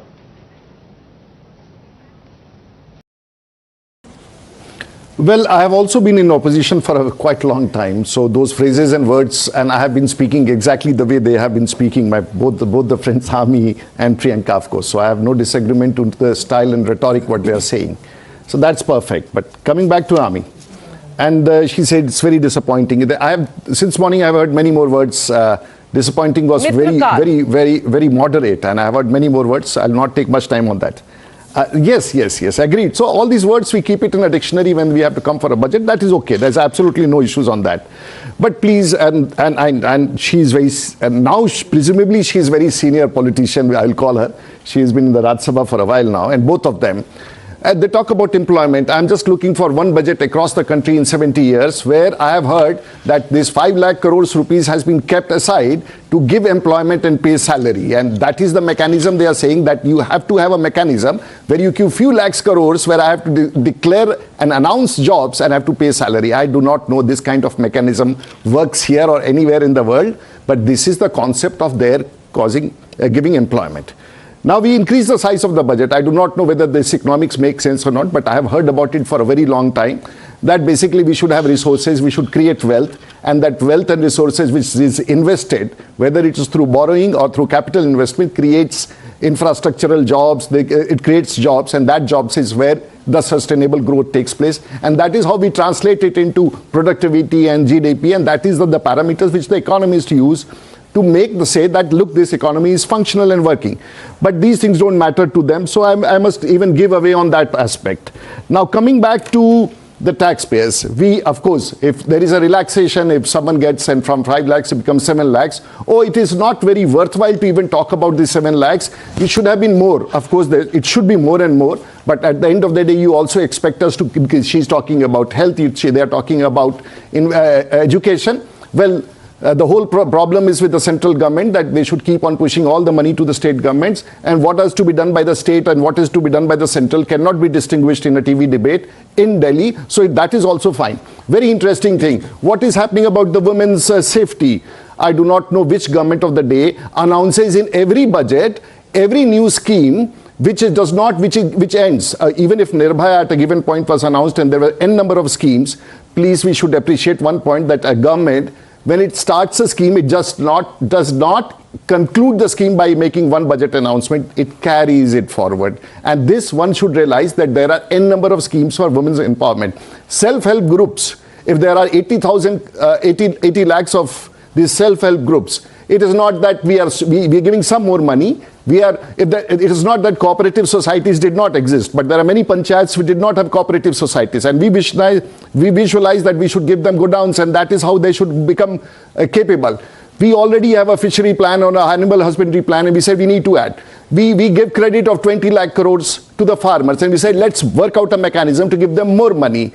We have been doing, and if everything was wrong in 7 years or 9 years what we are talking, then the country would not have seen. They're talking about women's empowerment. I do not know how many of them have visited rural areas in Bihar and other places and many more places where the women would, how badly they have to be in the fields in the evening in monsoons with snakes and what all there. But they possibly have not seen it. So possibly it is also correct when they say women's empowerment. Their definition of women's empowerment is only in the cities. But we think about when we give toilets to the households across the country, 11 crore of them with whatever period of time, when we give houses to the poor people, when we increase the allotment in the houses, it is for these, this is empowerment. Now, if you say it is not, I will still accept it and will not fight with them. They are my best of friends, I will not fight with them. But how do I explain empowerment? If the bank accounts, if the ladies across the country have, and the men equally have about 50 crore bank accounts, it's not empowerment, it's a useless, because they don't keep money, they have to keep it under the pillow. So how do I explain my elite and my good friends what is the economics of budget? And this is my question to them. So elite, अच्छा वो आपको बोल रहे हैं मित्रकाल का budget, so you have returned the favor by calling them elite. But let me get a non-partisan view and let me get the economists in. Let me first get in Dr. Arvind Pangadia. Dr. Arvind Pangadia, as an economist, you've been the vice chairman of the Niti Aayog. I want to ask you, is this a budget that does not address the basic issue of unemployment and inflation? And if it does, how does it do that? So, Navika, let me start on a lighter note. As I was listening to these comments, it reminded me of this movie, Annie Hall, by Woody Allen. He's talking about visiting a restaurant and then complaining that, oh God, food was so terrible. And then the portions were so small too. So, when you say that there is no income and then you say that, we'll end up paying more taxes, you see the contradiction. Now to your question, first of all, on inflation. Inflation is largely the responsibility of the Reserve Bank of India, and Reserve Bank of India has actually handled it quite well. It is down and is below 6% now, which is well within the 2 to 6% band that the Reserve Bank of India is supposed to keep inflation within. And compared to rest of the world, I think we have done incredibly well. Whereas the targets, like in the United States, is 2%. Inflation has been running at 8-9%. It's only recently it has come down to 6.5%, which is still higher than ours and certainly much higher than the target of 2%. The budget itself contributes to it by moving ahead with fiscal consolidation. I think that is a part that, as far as inflation is concerned, how it handles the expenditures and ultimately the debt to GDP ratio and the fiscal deficit. On those fronts, I think the budget is on track to bring fiscal deficit down to 4.5% in another 2-3 years. It brings it down. So that is on the inflation front. Now on the employment front, remember that we always like to see that the government can only facilitate the creation of jobs. There is a few things that the government does which creates jobs, like capital expenditure. A lot of the infrastructure projects that the government has done in the past and is doing will create jobs, have created jobs. But also, ultimately, the government has to provide a facilitating policy framework, bureaucratic framework, which allows private investment to come in and private sector to create jobs. The government is not an employment agency. It's not an employment agency. That's the point, Mr. Riju Datta. Has the opposition, taken it upon itself to believe that the government runs an employment agency? The question here is, are you providing capital expenditure which is 33% up? 33% up means 10 lakh crores. Infrastructure projects will create jobs. Private investment atmosphere is, improved. The policy encourages people to invest. That creates jobs. What do you want the government to do? What do you want the finance minister to do? Correct. Navika ji, when you say that the government is not an employment agency, yes, it is not an employment agency, but it is the duty of the ruling government to provide employment to the people of this country. It's a duty. Now, let me go into this budget. It is not a futuristic budget, but an opportunistic budget. And why I say so is because the entire budget is in future tense. Hoga, karenge. And it's full of fake promises. If you see, there is no mention of unemployment, poverty or inflation. The most important seven major issues and the burning issues of this country. It is anti-middle class, it is anti-youth, it is anti-farmers, and this budget is entirely for the rich and by the rich. And why I say that, I will explain this. This budget will create the gap between the rich and poor even more. The rich will become richer, the poor will become poorer. So the question is, where is the Amrit in this Amrit Kaal budget? Now why I said all those things is because if you see the Manrega, which is the most important sort of employment. Before you go to the Manrega numbers, Riju Datta, I'm tempted to call out the fact that you made the same statement last budget. The budget before that, you said this is a budget for which will make rich richer, poor poorer. It has nothing for the youth, nothing for the middle class, despite the fact that there are tax breaks that have been given. तो आपका statement same रहता है, budget कोई भी हो, साल कोई भी हो. तो मैडम लेट मी फिनिश, अगर आप थोड़ा सा मुझे खत्म कर देते, मैं भला अच्छा बोलने भी वाला हूं. अच्छा हुआ है, you have given a lot of budget to the infrastructure, which apparently according to all the experts is generating a lot of jobs. But we know who has the rights of over 30% of the ports and logistics in this country. और वहां पर अभी कितना job मिल रहा है ये दुनिया को पता है. The budget of railway has been increased, but railway is mostly privatized. Last 7 years, no employment, 70,000 posts have been abolished. But railway का budget बढ़ाया गया है because it is in the hands of the private sector, most of it. So it is not all doom and gloom. A lot of budget has been increased, and in this 2%, this 5 lakh to 7 lakh, this exemption that has been given, let me tell you, it is in the new regime, and in the old regime, the normal people who do, the middle class who are involved in LIC, Mediclaim and home loans get exemption in 80C, 80B and 24B, which is not applicable in the new regime. तो madam ये सिर्फ पुरानी टोपी उतार के नया टोपी पहनाया जा रहा है. टोपी पहनाने वाला budget. Okay, that's the headline from the Trinamool Congress. Let me get in KV Subramaniam. He's been the chief economic advisor to Nirmala Sitharaman ji as finance minister just 2 budgets ago. Topi pehnaya is budget mein. You know how to see the fine print, KV Subramaniam? I think I'll second what Dr. Panagaria has been mentioning. The provision for infrastructure, clearly, is the best way to create jobs, and that has already happened.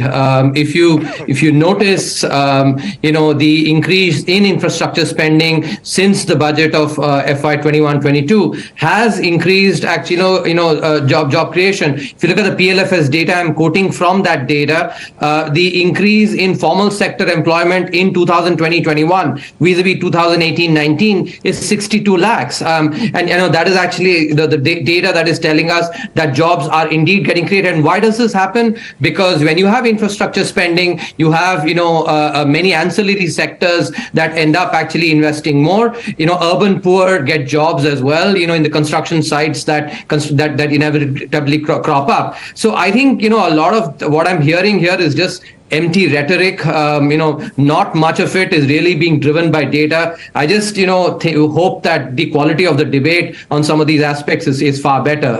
I'm quite disappointed by how the stuff is being talked about without any data or even incorrect data. If you look at the actual numbers, I think very clearly what has been done is doubling up on what has actually worked. The proof of the pudding lies in the eating, and employment has been created through the emphasis on public capex. I will also mention, I think the provision of credit for MSMEs, if you look at the actual, rate of growth, 35% rate of growth on average, and MSMEs, I'm sure, many of the panelists here would agree that they are actually an important engine for job creation. Yesterday, the economic survey has also shown that firms, with more than 100 employees, that's where the job creation has happened more. And that is, a very good sign, because, across all other countries, job creation is done by these bigger firms, that firms that essentially can grow and become bigger. So I think these are all data. If we look at and not just spew empty rhetoric, we talk based on data, I think a lot of people will see that there is a lot of good work that has already happened. The economy is in a good shape. Well, so let me also get in Mr. Kalikesh Singh Deo. Mr. Kalikesh Singh Deo, you're a politician. You're also somebody who's run industry. I want to ask you, Do you think this is a topi pehnao budget? Is big business a bad word in this country? Where are jobs going to come from if you keep abusing industry? These are some of the questions that many people want to understand from when they listen to the opposition. How do you see this budget? Thank you, Navika, for the first, for reposing your faith in me, for having a sane voice in this conversation. Given the circumstances, given the fact that we are facing such a global headwind, I think this budget is a pretty good one. Keeping fiscal deficit to a controllable scope, increasing capital expenditure, focusing on growth, not only today of almost a 33% increase in capital expenditure, but also focusing on the new areas of growth, like digitization, AI, some element of support to farming, some element of support to SHGs. There's a lot going for this budget.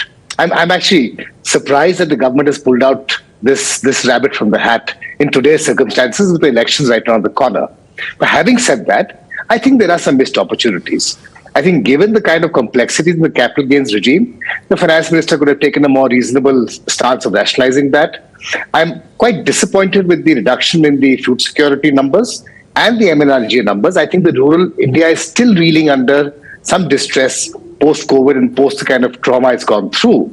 I think these would be required in the years to come or in the months to come. So having said all of that, I still compliment the government. I still compliment the finance minister on a budget which is pro-growth, addresses the real root of the problem, and doesn't go beyond the point into wasteful expenditure in a critical financial situation that we are today, given today's global environment. Well, Mr. Rajiv Pratap Rudy, there's a little bit of a balanced, response that we've got on the budget, but clearly, missed opportunities, capital sector could have seen some changes, and you've seen the stock markets have kind of remained flat, not saluting this budget too much. Would you read too much into that, and the fact about rural distress and Manrega provisions being reduced?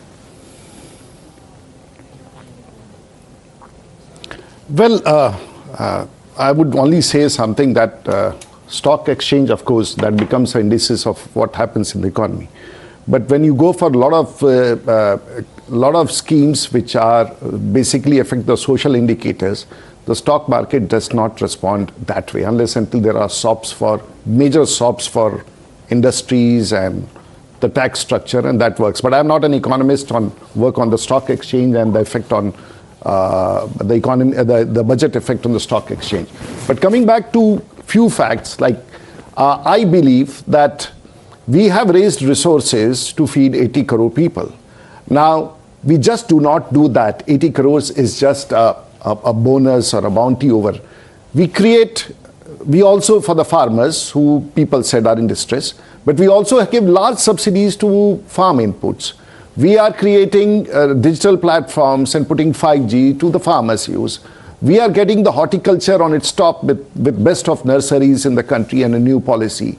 We are giving another 10,000 crores or maybe close to it back for fisheries. So we are incentivizing and we are adding more money for the agriculture and the larger populace of this country, but at the same time also giving them rural roads, also giving them infrastructure, also giving them water, also giving them electricity, with electricity reforms coming in. So it's a mixed bag of things. Of course, the opposition, I'm very happy Kalikesh being a politician, and he could have easily talked about our failures, which he chose not to. So this is what is desired from the polity, and that is what we all appreciate. But I still appreciate the view of some of my some of the people in the TMC we've heard the opposition. You would think if you hear the opposition, there's nothing in the budget. You've heard the government side, the defendants in this case, who say that everything's been done.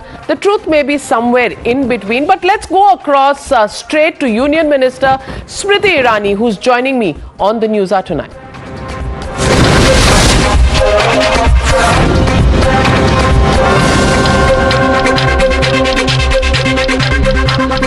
Thank you for joining joining me on the Newshour, Smriti Irani. What do you call this budget? If you were to give a headline and you were in my seat tonight, what headline would you give this budget? This budget is as much yours as mine as those who are watching us tonight, Navika. But more so it is for the future of India. And for that, the Prime Minister and the Finance Minister have my compliments. That this budget is not only an economic instrument, but also an instrument for change. That this budget is not only professing numbers which are solid and grounded in fiscal and monetary policies that find a unique balance, but it's also a budget that is steeped in humaneness, I think is what is quintessentially so different about the budget. That on one hand, the Finance Minister speaks about sickle cell anemia and its eradication and a target of 2047. On the other hand, she talks about the infrastructure spend which has gone up by 33%. On the one hand, the Finance Minister speaks about ensuring that women in self-help groups can become an instrument of economic change in our grassroots. On the other hand, she also enhances the budget for Pradhan Mantri Awas Yojana. On one hand, the Finance Minister speaks about centers of excellence for artificial intelligence, and on the other hand gives a big boost to defense expenditure in our country by allocating the highest ever budget for defense. So this budget serves the interest of all communities, and this budget is a budget for the future of India. Well, then Smriti Irani, why does it fail to impress Mr. Rahul Gandhi?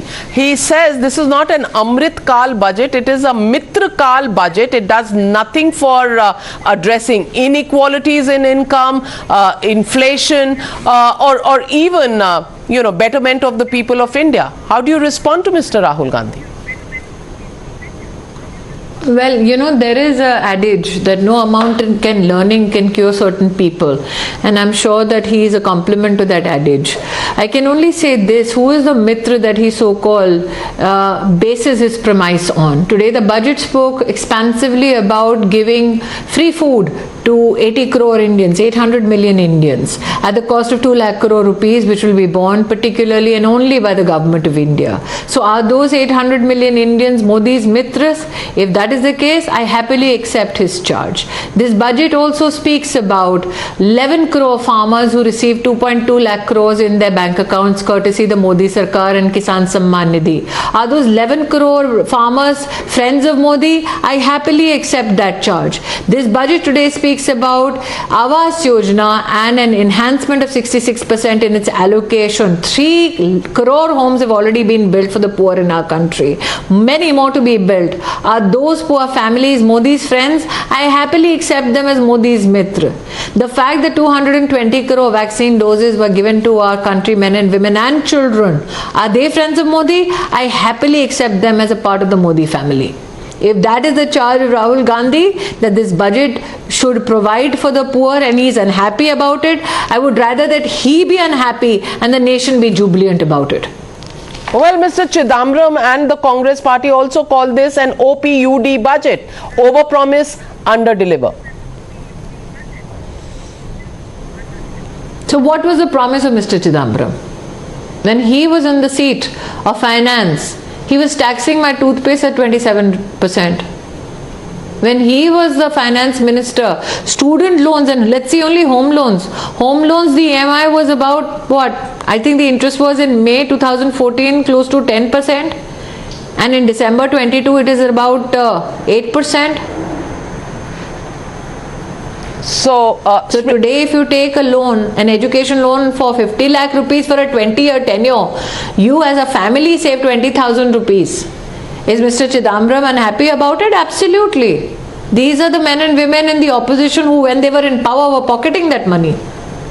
Well, Ms. Smriti Irani, the question is also about the slashing of outlays for farmers. For example, the Kisan Samman Nidhi, the fact is that it is down, Manrega allocations are down, and the opposition charges the Modi Sarkar के 2022 में income double होनी थी किसान की, वो तो हुआ नहीं, बाकी पैसे और छीन लिए और डीजल के दाम की मार वो अलग.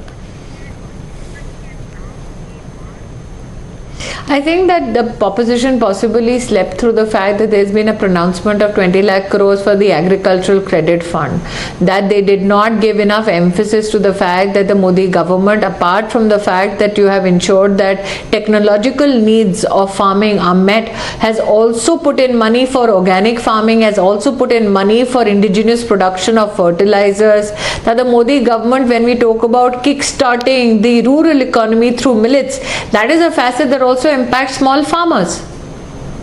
When the Modi Sarkar talks about fisheries, that is an initiative that impacts, or animal husbandry for that matter, that also has a very, very expansive impact on the agrarian sector of our economy. The fact that there is a special provision for horticulture, possibly the opposition missed that. Mr. Chidambaram also says by forcing people to go to the default new tax regime, you've taken away some of the provisions and exemptions that were there in the old tax regime, and you did this only because you wanted to popularize and mislead people into going into the new tax regime. How do you respond to that charge? I think that Mr. Chidambaram has taken extreme exception to the transparency that has been brought about in our taxation systems. That he is taking exception not only to transparency but also taking exception to the fact the alacrity with which income tax needs of our country, men and women, have been met. The Prime Minister has in his presence heard the Finance Minister, as we have across the country, with regards to how many assessments happen per day, in what time period they happen, and they happen digitally without interference or interface, so that we can enhance ease of living of our taxpayers. That there are more and more kardatas who are doing so transparently, who are being awarded or supported or respected for fulfilling their tax obligations. This whole ecosystem, which has been not only at the fulcrum of transparency but also a greater partnership, so that the taxpayers' money is judiciously used for the needs of the nation. I think that is an issue with which the Congress definitely will take exception, because that is their Achilles heel. Well, so let me ask you two rapid fire questions. I want to ask you, number one, if you give tax exemptions in an election year... I didn't know that you transformed into Karan Johar. Well, rapid fire is a good yes. Speed round. Where's the harm in taking... Tell me. Okay, Ms. Smriti Irani, the question here is simply this. If you give tax exemptions in an election year, that's not called revdi culture. But if opposition governments do that when they go to elections in states, then that is revdi culture. Is that an unfair way of looking at things? I take severe exception. Absolutely. I take severe exception to that statement. Thankfully, it's not yours, but those who are sitting in the opposition, and that is exactly why they're sitting in the opposition. So let's look at the spend and the fiscal prudence that the government has institutionalized because of its successive budgets in the past 8 to 9 years. One, if you look at the 15th Finance Commission grants, let's say to urban local bodies, during the Congress regime and the 13th Finance Commission, you saw for urban local bodies, your grants go up to close to around 23,000 crores. During the 15th Finance Commission and the grants for urban local bodies, it went up to 1,55,000 crores. That fiscal space has been created not only because of fiscal prudence, but a thought given to the detail to which we need to support infrastructure when we see rapid urbanization.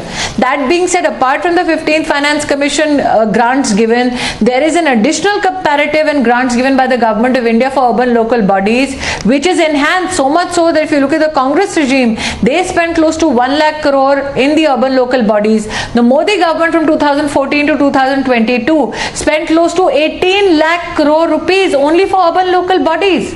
Now, why am I giving you this ankda or this budgetary framework, Navika? This is not an attractive election position to take. This is addressing the needs of everyday Indians who are a part of the rapid urbanization that we see in our country. Would you call that a revdi? So you're saying this is a 2047 budget and not a 2024 budget? Ration. Please allow me. No. This is as much a 2023 budget as it is a 2047 budget. The only people who take exception to future planning of this country are the ones who are sitting in opposition today. This is the first time in the history of our budget that you have seen a government decidedly say, let's not only address the issues of the present, but also create a path for the future. No Indian should take exception to it.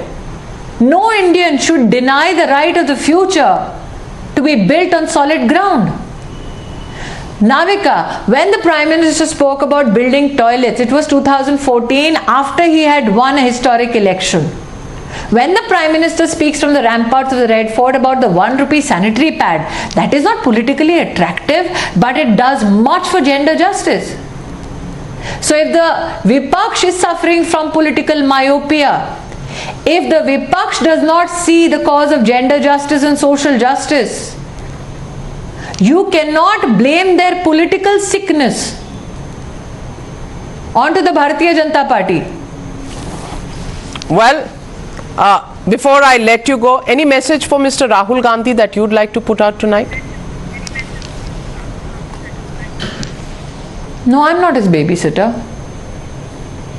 Well, as sharp as ever in no her amount of learning can cure certain people. As always, it's time to just. But I'm grateful, Navika. On a parting note, as a woman, I would just appeal to you and all the women watching. Today, the Finance Minister has announced a savings instrument for women at very attractive interest rates. My appeal is every lady out there and those who believe in the women's capacity in their families, please, when this instrument comes to the market and has been pronounced by the government, comes to the fore, please invest in it. But as a daughter of 2 senior citizens, my grateful thanks to the Prime Minister and the Finance Minister for making an exceptional case, especially for the elderly in our country. Thank you, Prime Minister. Well, thank you for joining me, Smriti Irani, on the Newshour tonight. And now joining me on the Newshour is Finance Minister of West Bengal, Dr. Amit Mitra, old friend. And tonight, Dr. Amit Mitra, I want to ask you a question, not just as the Finance Minister of West Bengal, as a Trinamool Congress leader, but also as an economist, because you've been an economist for as long as I can remember. I want to ask you, in a budget year, in the last full budget, the fact that there is capital expenditure which has increased 33%, the fact that there is a middle class tax reprieve that has been given, the fact that credit line to farmers for 20 lakh crores has been done, the fact that defense budget has increased, the fact that MSMEs get a lot of credit again. Would you want to compliment the Finance Minister, Nirmala Sitharaman, for not falling to the temptation of a populist budget, doing something for everybody, yet keeping the fiscal discipline? I think it's very important for me to say to you, Navika ji, that if I were or somebody else were from a training in economics, as you say, was in her position, I would prefer to see, and this is her choice, of course, to walk on 2 feet. One is the immediate crisis in the country, which is the 3.7 crores of people unemployed and another 1.2 crores given up. So 5 crore, 50 million people, and you know the pain of being unemployed. You have 5 people supporting you. That means you're 20 crore people. One is to handle them. How? Through Keynesian stimulation by putting money into their hands, which not a freebie, it is a consistent policy in the macroeconomic domain. That's one foot. Second foot is to look at the long term. The long term also has a problem. John Maynard Keynes said in the long term we are all dead. All dead. Because there is a finite process in who knew that we had a Ukraine situation today? Who knew 2008 there'd be a meltdown? So that has a finite, but there's no harm doing it. My sadness is, it is the Planning Commission of India, which used to do this long-term planning, 5 years at a time. Why didn't they go 15 years? Because that's too long. Planning Commission has been abolished by this government. So my first submission is, walk on 2 feet on one to address the pain of the people, of 50 million people, or probably more like 200 million suffering from it. Parallelly, you do some long-term thinking, which is the capex that you talked about, because capital expenditure means physical expenditure, physical infrastructure, it takes time. Third point I'd like to make is the reason why the government was doing it is they said the animal spirit will come back. That means the private sector will be motivated to invest, take over the role from the government. That's called crowding in. That's a new word they've used. Unfortunately, 1 year has passed. No new investments of any significance have happened, and not a single businessman in your years of experience and even today said they're going to invest new plant, new equipment, etc. Why? Because there's shortfall in demand. So my submission is the budget could have walked on 2 feet without being populist, which the whole world is doing today. Any country you take, it is addressing its immediate problem, which is unemployment, which is pain, which is distress. Parallelly, it is addressing, or we could have addressed, the long-term process of how to build India. Now, I'd like to throw in here China as a case in point. We have imported from China $100 billion worth of the most sensitive articles. That's electronics, that's telecom equipment. And then we speak of Atmanirbhar Bharat. Where is the vision to say, okay, we are doing it today for whatever the reason, we are going to go to the next 10 years within which they will depend on us. And you speak of investment coming out of China. By the way, data shows that Vietnam, Cambodia, that region is getting the investment from China. We are not. Why? Because when we talk of ease of doing business, I'll just one example. Navika ji, 741 notifications in GST. Do you know that? You have to fill a massive 178 forms. Now, despite that GST is going along, it could have gone flying out had it been ease of doing business. So therefore, the 3 buckets I've put across to you: immediate pain relief, parallelly, a medium term, not long term, medium term projection which Planning Commission could have done for you. And third, be very careful that we do not have the core competency due to which the China Nirbhar Bharat rather than Atmanirbhar Bharat is happening. We have to address that political economy wise, foreign policy wise. Otherwise, we'll major trouble. Well, Dr. Amit Matra, succinct, to the point, and straight on target. Well, ladies and gentlemen, we've presented to you the point of view of the government, the point of view of many people who've taken the first look at the budget tonight, and we've presented to you the most sane economist opposition minister, the finance minister of West Bengal. You take your pick. How do you rate the budget? Do write in to us. We'll keep waiting, and we'll keep studying this budget to look at what really it does and how much does it not do. But one sigh of relief for sure, which is that it hasn't given in to the temptation of being a populist budget, given that elections are around the corner. Thank you, Dr. Amit Mitra, for joining me on the Newshour tonight.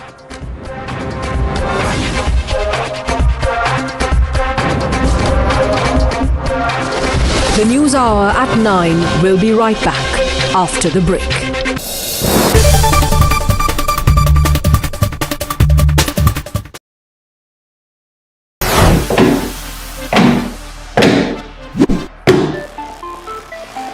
So guys, आज हम हैं यहाँ पे with the Galaxy A14 5G and ये Samsung का नया budget smartphone है. Let's see, इसको अनबॉक्स करते हैं.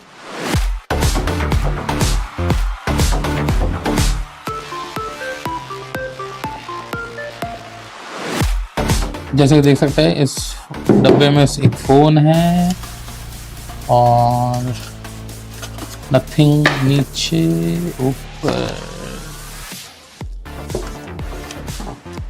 सिम इजेक्टर टूल एंड अंदर इसके आई थिंक चार्जिंग केबल होना चाहिए. Yelp.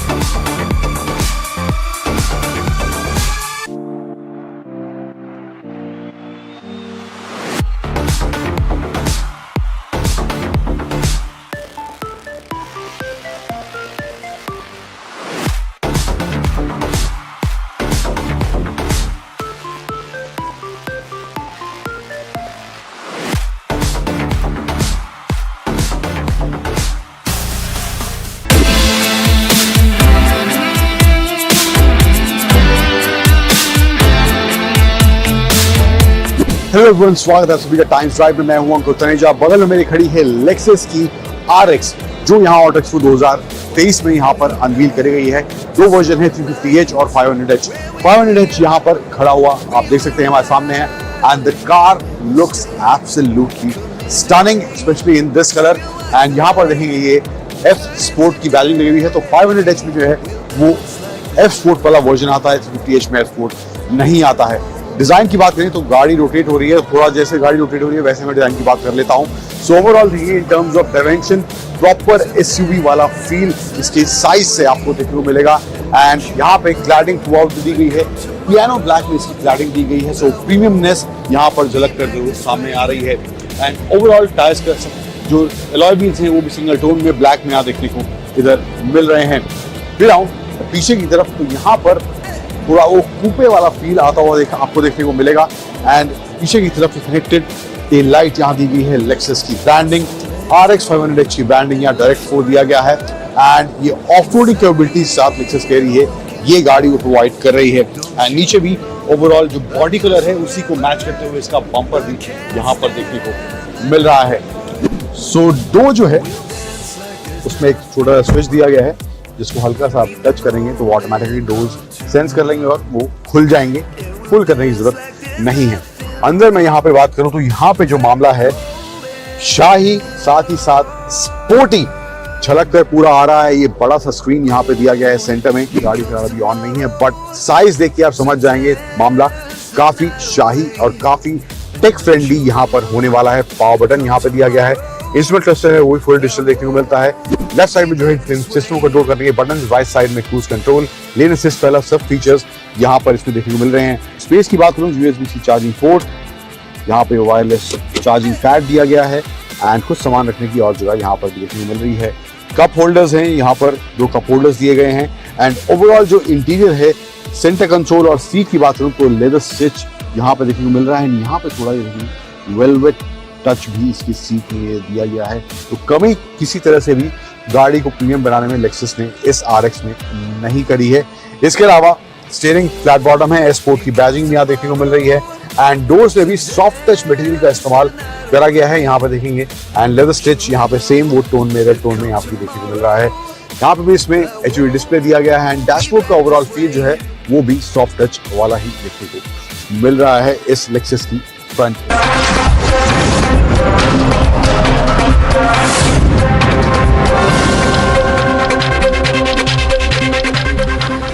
Good evening and welcome. You're watching the Newshour agenda. I'm Padmaja Joshi. Today the Prime Minister called Budget 2023 the first budget for Amrit Kaal, which left me wondering, what exactly is a budget for Amrit Kaal? And that is what we will try and decode over the next 60 minutes. But at first reading, here is what you can say safely. While most people thought that the budget would be one that would focus on elections next year, from all appearances, the government has resisted that temptation. Instead, they have chosen to pump maximum money into projects that will bear fruit much after the Lok Sabha elections of 2024 have come and gone. And that is perhaps what the PM meant when he called it an Amrit Kaal budget, which means allotting money to schemes that will lead to overall growth of the country, long-term gains, not just act as vote catchers. Yes, relief has been given to the salaried class, MSMEs and welfare schemes have also been ramped up.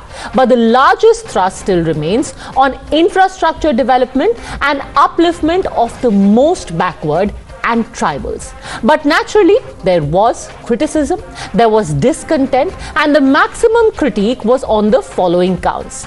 First, that the budget has nothing for farmers. Second, that even the tax benefits that are given to the middle class and the salaried are nominal. Third, that while allocation may seem stupendous, the eventual use doesn't really measure up. And finally, the Congress even alleged that the poor had altogether been completely forgotten and sidelined in this budget that is more about Mitra Kaal and less about Amrit Kaal.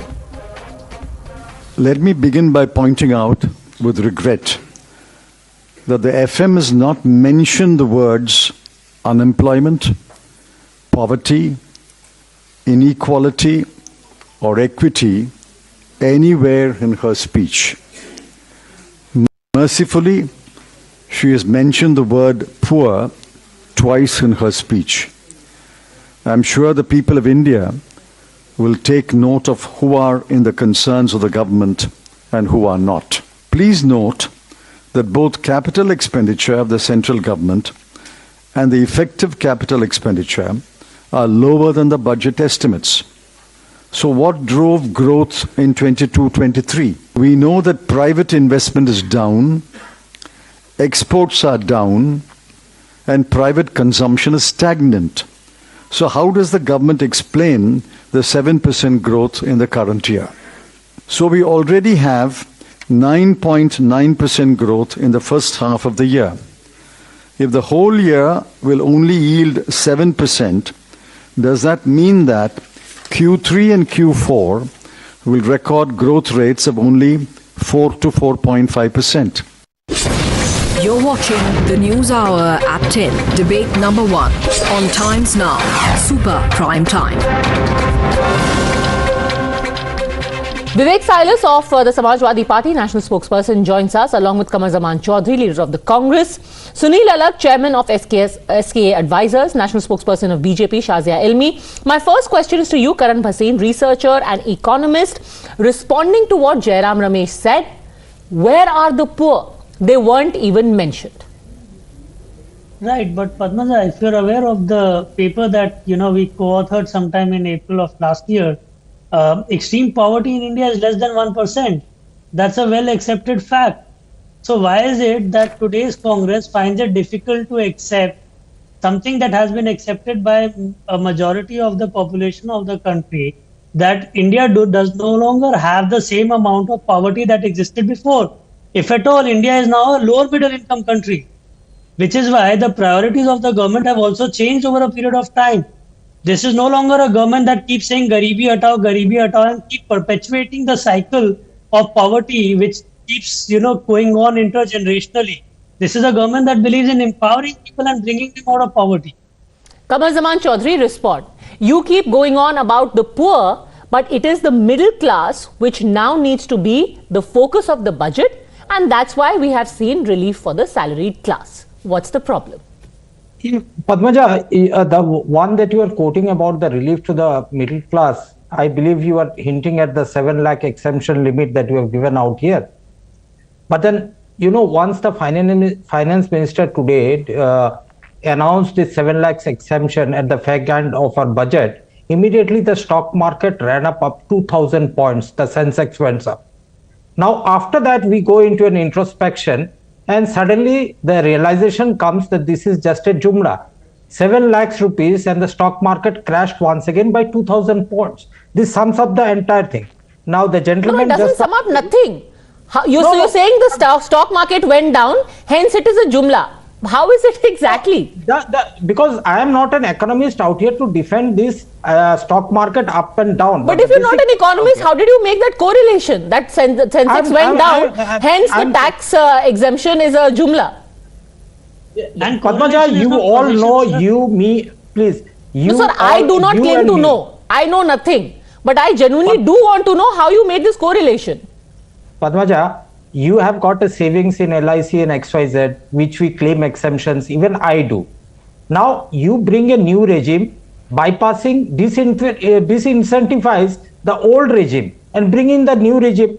Now, what happens is that it brings out the savings of the people into cash in the hands of the public. Now, ultimately, what is the government intending to do out here? Bring out the cash reserves, the savings of the people of this country, the middle class, into the economy. Into the economy means into the hands of the government. The public does not have any savings left. This is I have to confess, I am really bad at taxes and finance, but that sounds a little far-fetched even to me. But let Karan Bhasin answer that. No, I am not finished yet, Padmaja, if you permit me. No, just on that specific 2 points that you have raised, let Karan Bhasin answer. The crashing of the Sensex, or the going down of the stock exchange, and second, saying that the government, by giving this tax relief, is taking our savings away. Karan Bhasin? 2 points very quickly. If today the Federal Reserve decides not to increase interest rates, tomorrow Sensex will go up. and then you can say that it is because of the budget that the Sensex has gone up. Sensex does not depend only on the budget, but depends on a variety of factors. So do not kind of, simplify the analysis. If you do not know, then do not make a claim that you cannot defend. And second point on the savings business, well, there are two tax regimes. The second or the new tax regime was introduced largely because the old savings schemes do not benefit the middle class as much as they should. They give a high interest rate, not really high compared to what they would get in markets and in other investment instruments. So the government felt that it should not distort the incentives for savings and allow people to choose best financial instrument available for their... Mr. Basin, you failed to say, just a minute, Padmaja, you failed to say that the new tax regime has become the default regime. That's why I said that the old regime has been disincentivized.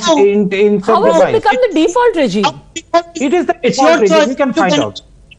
If you benefit from the old regime, to stay in the old regime, if you want to move to the new... Padmaja, that's one part of the debate, but the most important part that I want to bring out here is what the Amrit Kaal budget has done to the Garib, जो अपना किसान है, मजदूर है, यहाँ के देश के, they have been turned into Garib ka Kaal. This budget has in fact Would made you care to finish some facts to bolster that claim, or we're just going to bandy words about it? Yes. Now you come to some very important issues out here.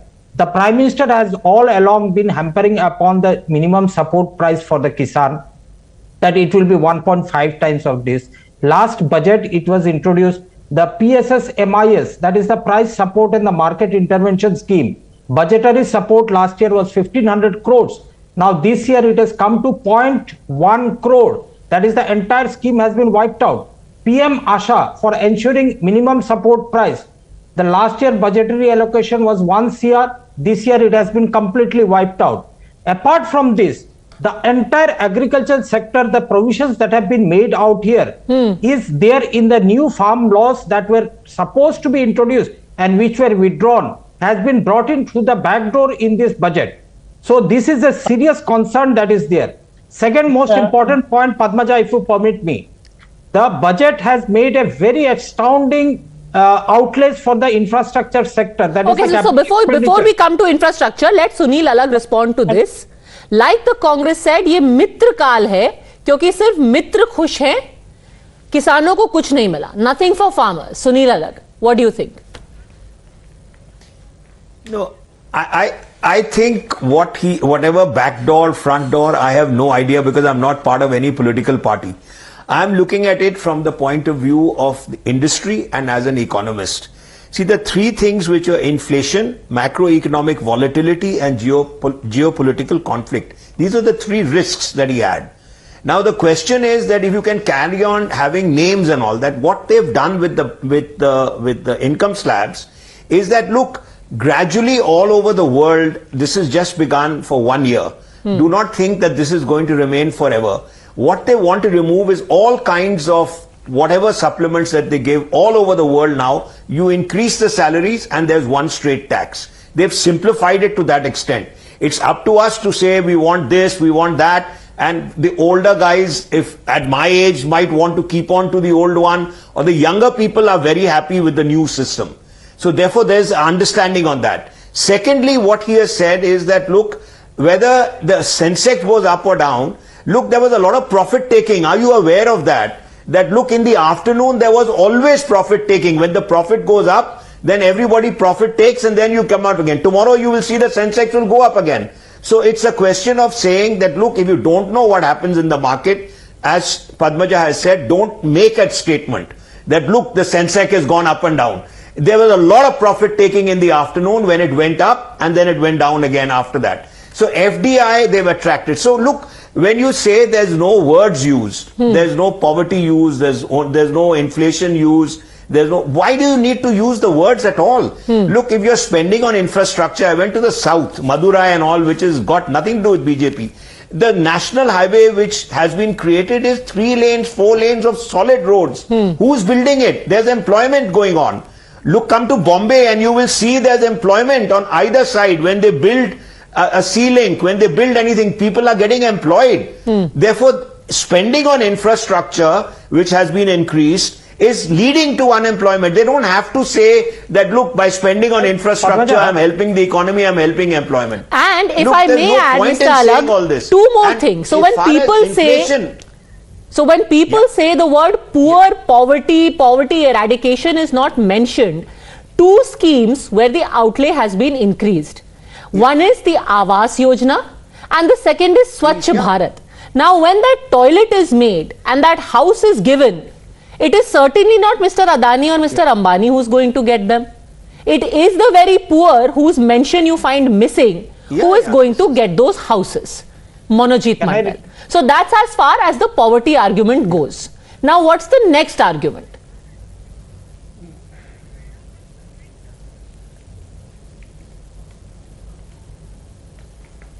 Look, I mean, I don't know what the next argument is for him to say, because we can respond to his arguments. Look, at this point of time, the budget has been made for 18 months minimum.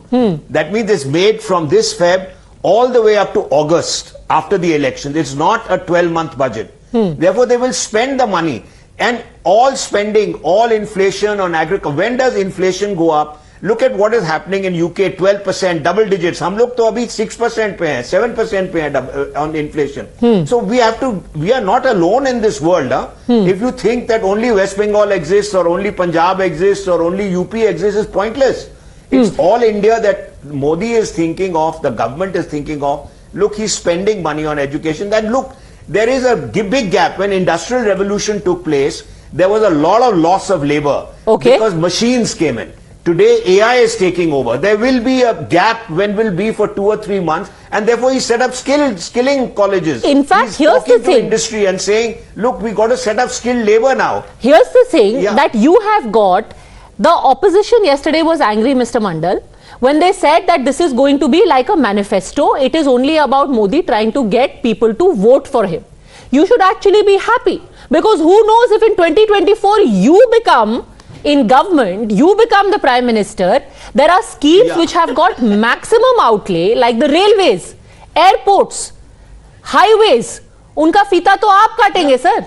This is not even Modi who's doing things so that he can become Prime Minister. He will leave plenty of money for schemes that you can cut the ribbon for, Professor Mandal.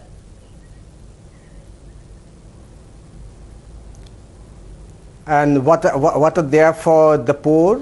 What are there for Manrega? You have substantially reduced the fund for Manrega, 60,000 crores, lowest in the last 5-6 years. Sir, with the greatest of respect, you do know that it is also the poor who travel in the railways. It is the poor who will be on highways. I will give you an example. There was a time where people in Agra, in Meerut, and I am giving you an example from our neighborhood, had to look for jobs in Meerut and Agra, which were very scarce. Now they can work in private industry in Noida. Why? Because there is an expressway that connects Meerut and Agra, and they can come to Noida within an hour and a half. That is how the poor benefit from infrastructure, Professor Mandal. So that's this way of saying, the roundabout way of saying, this is the way the poor benefits. Roads were there earlier as well. Infrastructure, connectivity, they were there earlier as well. No, sir, there wasn't. Benefit. I can tell you very confidently, because if there's one state I do know, it is Uttar Pradesh, and I have travelled across it. No, it wasn't there.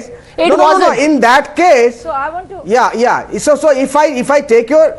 Let me speak. I mean, if everything is there in the budget, why are you so rattled? Let us speak. Go on. The opposition, if opposition has nothing to speak, then why are you scared? No, let us speak. Why should I be scared, sir? Go on. No, if I take your argument for a second, it means if I take your argument for a second, it means there was no connectivity in this country built by this government in the last 8-9 years. Is that so? I mean, these Professor roads Mandal, have been there for the last 20, 20 years. with the greatest of respect, I have travelled in West Bengal as well. I would urge you to travel, say, in Uttar Pradesh, in Gujarat. I am pretty certain you would find a marked difference. No, with the greatest of respect, I appeal to you to speak the truth about roads in Bengal, especially the state highways. Look at the roads. I mean, where you used to have Dead bodies 12 years back in the area called Bakura Jungle Mahal, Maoist infested area. Go through that areas and see how people are smiling there. It's because of Mamta Di. Go to North Bengal, go to Darjeeling, see the roads, people are smiling because of Mamta Di. So people are smiling because they are getting roads. You are accepting that poor people smile when they get roads. So here is Mr. Modi giving poor people roads so that they can smile. Hence your question is answered. You yourself are saying that poor people smile when they get roads. But the specific question, and answer this, Shazia Ilmi, why has the Manrega outlay been reduced? It is a very specific charge. Okay, so yeah, so please give me 30 seconds, Padmaja, if you can, please.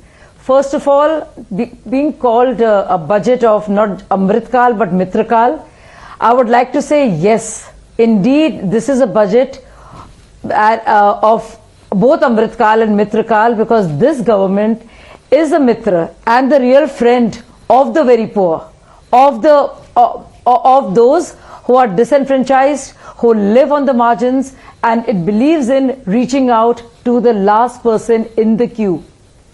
Having said that, let me tell you, Mr. Mandal, that is not about the use of the word poor or middle class or the categories.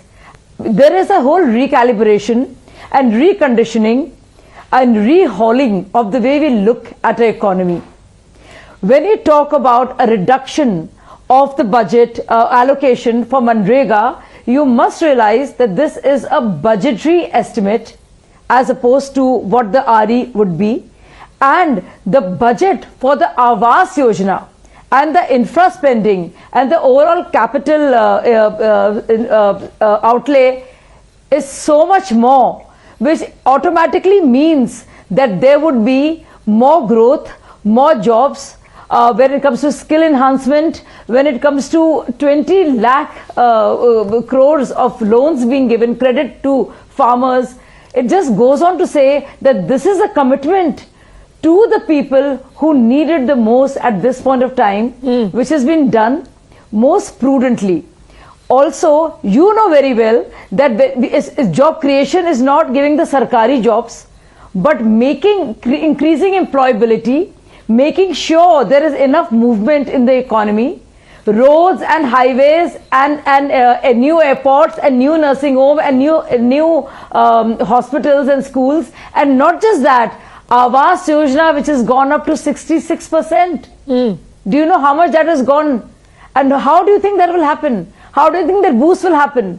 Anybody who knows very basic economics will know this, that the more you revamp and boost infrastructure spending and get that economy going, that's the best way to sustain and create jobs. Okay, so essentially this wisdom is summed up in that old saying, Vivek Silas, that instead of giving a man a fish, it's better to teach him how to fish. Essentially, instead of saying कि हमने आपका 20,000 रुपया महीना आपकी जेब में डाल दिया, सरकार कह रही है कि हम आपके लिए ऐसी परिस्थिति क्रिएट करेंगे कि आप खुद 20,000 कमा पाएंगे। आप अपने स्कूटर पर बैठ करके मेरठ से, आगरा से नोएडा आएंगे और खुद 20,000 रुपए महीना कमाएंगे। That is the logic. Yes, very good evening to you, Padmaja ji. You just talked about that poor are benefiting from the infrastructure. You know. Can you hear me? Yes, sir. Go on. Yeah. You said that the poor are benefiting from the infrastructure. If you come down from Meerut to Noida, it's just 1.5 hours. I agree to that. But I will very humbly and benevolently invite you to Lucknow. Come with me to Lucknow when we travel to Delhi. One side toll is about 1,200 rupees for a vehicle, one way. Next, the diesel and petrol prices have shot up like hell. Third, you know that road tax which the government is taking is exorbitant. So you cannot justify the fact if you are building the infrastructure, you are just taking out from the pockets of the poor and the middle class, even the higher class. It's going to be continued. One at a time. One at a time. He's just had his chance. Let him speak his mind, please, Shazia Almi. Then you'll respond. Yes, Go yes, sir. Shazia ji, please. I never said. We talk about 3 F's today, Padmaja ji. fuel, food and fertilizer. As far as fuel is concerned, there was not a word from the Honorable Finance Minister about fuel price hike, not a word. Food subsidies, that's the another F, it's been cut down by 27%, and fertilizer is cut down by 25%. We talked about the poorest of the poor, as you said in the beginning of your show. Manrega is the jobs for the poorest of poor. From 68,000 crores, it has come down to the lowest for 60,000 crores. Actually, Padmaji, I'll tell you, this budget is a prank for the people of India. It's just a prank by the Bharatiya Janata Party. False promises and fake speeches won't help India. When in 2014 and 15, Prime Minister Modi presented the first budget, the debts on India, the loan on India was 55,000 crore rupees. But today, if you see, it has gone up to 1,55,000 crore rupees. I agree that GDP is rising, but if you see the proportion, India is the fastest growing economy.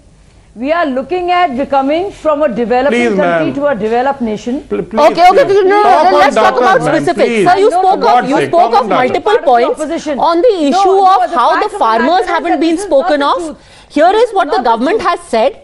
It has increased spending in the farm sector. The budget proposes to spend about 22 billion rupees on high value horticulture. And also, so let me just, because you said farmers haven't been mentioned, high value horticulture and agriculture accelerator fund, and farm startups are going to be benefited, and this time it is more targeted. So you've got farmers who are in fish farming, organic farming. Those are targeted benefits that are being given. The second point that you raised is what I want to bring in Karan Bhasin on. Let's talk about facts. Okay, instead of just Viksit Bharat, Shining India, let's talk about facts. Agriculture, this is what the government has spoken of very specifically. But Karan Bhasin, when Mr. Silas says you are robbing Peter to pay Paul, you are saying वाह वाह वाह गरीब के लिए तो देखो हमने सड़कें बना दी, हमने ये फंड बना दिया, पर वो गरीब का आपने पेट्रोल डीजल महंगा कर दिया, आप उनसे इनडायरेक्ट टैक्सेस ले रहे हैं, आप उनसे टोल ले रहे हैं. What of that? So I want to make a few quick points because this Manrega issue keeps coming up, and then I will address the specific question. Tractor को तो छोड़ देते, ट्रैक्टर को भी नहीं छोड़ा. अरे आप सुनिए तो सही सर, आप कह रहे हैं मनरेगा का एलोकेशन बंद हुआ. आपको पता है MNREGA is an unemployment insurance scheme. जब आप पैंडेमिक के टाइम पे मैसिव अनएम्प्लॉयमेंट एकदम से बढ़ गया था बिकॉज ऑफ लॉकडाउन, तब आपने वो इंक्रीज करा था, तब आपने फूड सब्सिडी बढ़ाई थी, तब आपने बात कर लो. नहीं, टोल पे भी बात करेंगे ना. आप अभी सुनिए, आप सुनने की क्षमता तो रखिए. अब जब अनएम्प्लॉयमेंट कम हो गया, लोग कम अनएम्प्लॉयमेंट डिमांड कर रहे हैं, बट नेचुरली मनरेगा का एलोकेशन कम होगा, and it is a guarantee that the government gives. So if God forbid tomorrow rural people do demand jobs, Manrega allocation would be revised upwards. So do not, keep saying कि Manrega का allocation कम हो गया, because that's a very bad argument that you're making. The other gentleman also talked about price support funds for farmers कि उनको लो कर दिया गया. But the fact is that पहले prices of commodities, particularly agriculture, was below the MSP, which is why government had to bridge the gap. Now prices are above MSP. तो government no longer needs to bridge that gap. ये यहाँ पे कोई नहीं बताएगा, क्योंकि ये बहुत कन्वीनियंट चीजें जो इमीडिएटली भूल जाते हैं, शायद इनको पता भी नहीं है. तीसरी चीजें बात कर रहे थे कि फर्टिलाइजर्स की बात नहीं करी. कमोडिटी इन्फ्लेशन की साइकिल भी वीक हो रही है, इसलिए फर्टिलाइजर सब्सिडी का बिल भी धीरे धीरे गवर्नमेंट का कम हो रहा है. इनफैक्ट आप फ्यूल की बात कर रहे हैं, इंटरनेशनल मार्केट में क्रूड ऑयल की मूवमेंट्स धीरे धीरे कम होती जा रही है, एंड वो as and when international prices कम हो रहे हैं, वैसे वैसे कंज्यूमर्स के लिए भी प्राइसेस कम हो रहे हैं. And for the gentleman from West Bengal who was wondering how roads will benefit, there was a saying, since I'm in New York, I would like to cite this saying. There's a saying in the US that America builds roads and America is built by roads. Today I can say in 21st century, India is building roads, metro, ships, airports, and India is being built by roads, metro, ships and airports. And इससे आपको दिक्कत क्यों है, मेरे को ये नहीं समझ आ रही. As far as tolls are concerned, हमारी हाईवे कंस्ट्रक्शन की जो पेस है per day, that has gone up many times. उसके लिए पैसे चाहिए होते, सिर्फ डायरेक्ट एंड इनडायरेक्ट टैक्सेस से पैसे जनरेट. प्रोफेसर मंडल, यस, ओके, रिस्पॉन्ड. जीएसटी का जो स्ट्रक्चर है, तो आप can I speak now, sir? Yes, go on, Professor Mandal. It's an irony that when I speak, you are talking about connectivity. So it's such an irony when I was speaking about connectivity and my line got disconnected. This world of 5G high class technology that you are talking about. Even from one of the metro cities, you are not getting connected properly with your studio. That's besides the point. Now you're talking about the poor. But aren't you in West indirectly Bengal? trying to benefit them. Are you saying connectivity is bad What there? about, yeah. No, this telephone, I think business is manned by the central government as far as Okay, I know. anyway, go on. It's Yes. got nothing to do with the state government, right? So, Padmaja, yeah. So, you talking about the poor, they will, go use the roads and railways and so on and so forth. Forget about, and then what about, you are also talking about the agricultural people, the people who are having more than 20 acres of land. In this country, you and I know, over 80% of the farmers have below 10 acres of land. You are just talking about the startups for agricultural people. Only for the big farmers, just 20% of the farmers. Take statistic, 80%, over 80% of the farmers have only 10 acres of land. They just survive, barely survive on that 10 acres of land. Come to one of the major issues, personally I come from, education. Not a single word on education. You have an education policy 2 years back, new education policy, very ambitious. Nothing in the budget, no increase, just around 4% or something like that. You want to have good schools with 3 language policies, but no teachers. The teachers will be very difficult to come by because no budget is there. Higher education. You have abolished certain courses, and I give an example, Padmaja, since I come from this. You have abolished a course that's between masters and PhD called MPhil, but no incentive to increase seats for PhD studies. What will the students, lakhs of students will do once they complete their masters because of abolition of these particular courses?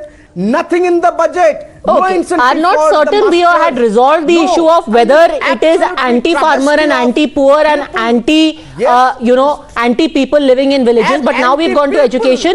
I suspect we need a longer conversation about the specifics of each of the sectors. Unfortunately, right now, I'm a little out of time because I'm already being joined by Mr. Gajendra Shekhawat, who's the Jal Shakti Minister. So I'll have to thank all gentlemen and Shazia Ilmi at this point. But we promise on the finer points of the budget, this needs a closer look and discussion as well. Let me go straight across, in fact, to Mr. Shekhawat, who's joining us now. Thank you very much, sir, for speaking to us. You called it a visionary document for developed India. However, why don't you tell us about the issues that this budget has failed to address? I think there is no issue which this budget has failed to address, because this budget, it complete synergy right from 2014 to 2023 in last 7 years. There is no any gap between in the series of last 9-10 years. The ultimate target, that to make India as a developed country, that is also fixed. The route on which, or the path on which the India can become a developed nation, that is also absolutely clear. And the initiative which has to be taken are also one can observe on the ground, and that impact is there on the ground. So budget is in the continuation of the budgets of the Modi government, the previous budgets of the Modi government, and the impact is so visible and clear.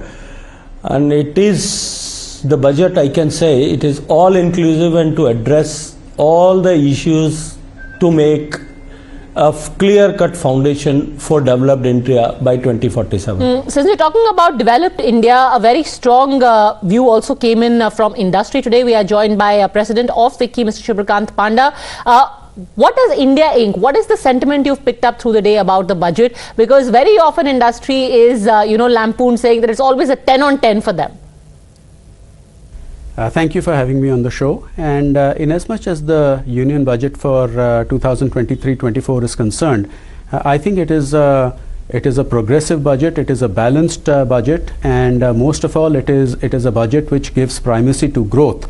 In fact, leading up to today, If there was one thing that that FICCI and I think every other industrial chamber or sections of industry were focused on, was that it needed to be growth oriented. And I think that is precisely what the finance minister has delivered, with a significant increase in the capital expenditure outlay to 10 lakh crores, representing 3.3% of GDP. And in fact, if you add the grant in aid to states, then that number goes up to 13.7 lakh crores or 4.5% of GDP, which is very, very significant. And what has to be kept in mind is that when you talk about public capex, it has a multiplier effect and it has a knock-on effect on practically every sector of the economy, and that is something that will be very beneficial. I think a standout feature of the budget also has been its inclusiveness, in the sense that from a MSME perspective, the additional outlay of 9,000 crores to the revamped credit guarantee scheme, which will enable about 2 lakh crores of credit to flow to MSMEs in the country, is very significant. And of course, the cost of credit is slated to come down by about 1% under this scheme. And this is something which is important because, as you know, MSMEs are a very important part of the ecosystem, and they are the largest employment generator. So this support was very necessary, as is the fact that MSMEs often complain about delayed payments. And therefore, the change from an accrual basis accounting to a cash basis accounting, which is that payments to MSMEs would only be allowed as deduction when they are made, not simply provided for, I think will go a long way to address the difficulty of delayed payments often faced by MSMEs. And one other point I would like to highlight is the focus on ease of doing business. Where not only have significant number of compliance touch points been done away with leading up to the budget, as well as more than 3,400 rules and regulations which are obsolete being struck off the statute books. But the use of PAN as a common business identifier, as well as the reference to a unified filing portal, I think are very important developments which will go a long way to enhancing the ease of doing business in India. Well, at least your government's budget has been given thumbs up by India Inc., but the opposition has called it purely election-centric. Mr. Shekhawat? So I think the people who looks everything with the eye of elections, they can say this budget is election centric. Otherwise, see, the initiatives what has been taken to create the infrastructure growth can provide a solution for the employment generation, as well as to keep our economy going high. So do anyone can call it election centric budget? The Jal Jeevan Mission, for which, or Pradhan Mantri Awas Yojana, for which government is working with commitment for last couple of years to achieve the targets within the time. So can anybody call it election centric decision? AI based intelligence, artificial intelligence, to promote artificial intelligence, if we are going to establish the four center of excellences along with our IITs, can anyone call it the election centric budget? Or 156 nursing colleges will be open along with the medical colleges which has been started by Modi's government only. Can anyone call it election centric budget? I think there is a short-sightedness, and just to give the reaction, this has been mentioned by the opposition. Mr. Pada, you called it a growth-oriented budget, but what about all of, at least some of the spending that has been cut back on? For example, some subsidies has been cut. The focus is on expenditure on infrastructure. Slightly discriminatory. That's the critique by some. It is certainly a balanced budget because I think there are two parts to this question. One is that if you look at a cut in various subsidies, while I haven't seen the fine print of the budget, but I would guess that a lot of it has to do with reduced lower commodity prices and an expectation that going ahead that will translate into some cost savings. But in as much as the allocation to capital expenditure is concerned, it is precisely this allocation to to create an asset which will have an impact both in terms of generating employment as well as adding to efficiencies as far as the common man or even the corporate sector is concerned, because money spent on roads, highways, ports, airports, etc., all end up having a very positive impact when the projects themselves are complete. So yes, I think it is a balanced budget, and it is something that from an India Inc. perspective, I think is being appreciated quite a lot. Final question, Mr. Shekhawat. The budget doesn't aim or really lay out much of a roadmap about how issues like inflation and unemployment are being addressed. What do you say about that? So I just wish to ask one thing. When since 10 lakhs crore has been allocated for infrastructure development, that expenditure of 10 lakh crore, can they reply me that whether it will create employment or not? 70,000 crore rupees have been allocated for Pradhan Jal Jeevan Mission, whether it will create employment or not. The 67% plus growth has been registered in Pradhan Mantri Awas Yojana, whether it will create the employment or not. Railway budget has been increased manifold, whether it will create employment or not. So what I think you just don't want to see what exactly has happened and had been given and just commenting. That's why only these type of reactions are being there. Okay, Mr. Gadget, Shekhawat, Mr. Panda, thank you very much for joining us. In fact, big news coming in right now on the day that the budget was presented, and just a day after being oversubscribed, Adani FPO is called off. Adani Enterprises has said that they will return all the money to their investor. In a statement, Adani Enterprises has said that we stand by our investors.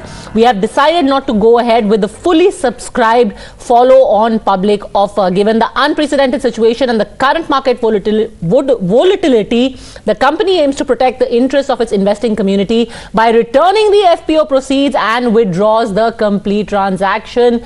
Quite a dramatic development, and one can imagine the kind of quake that this will result in the market and definitely be heard in Parliament. We've got market expert Mr. Sunil Shah on the phone line with us. What do you make of this, sir? Well, it's a remarkable thing, unprecedented, because I've been in this market since 1990. I've never seen such thing happening, and it's a remarkable stake by the promoters. And after the issue is through, fully subscribed, because of the volatility and the scenario in the market, the management feels that no, this would be unfair to the investors, and this sends a strong signal to the investor, not only in the country but world over, that what the group stands for and the investor interest first. All right, what a massive story this is turning out to be. Mr. Shah, thank you very much for that quick thoughts that you have given on this development. Taking a very quick break, big monthly roundtable on the budget coming up.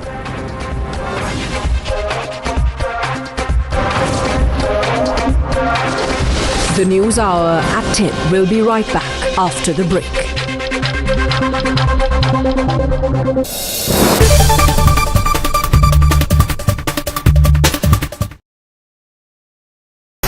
iQOO 11 हो गया India में launch, and without wasting anybody's time, it's time to unbox this device. But before I do that, allow me to introduce myself. Hi, you're watching Gadget Times. This is me, Pavni Jain, और अब करेंगे इस box को unbox.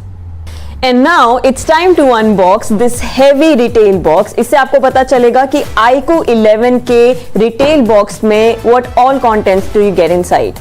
Let's begin.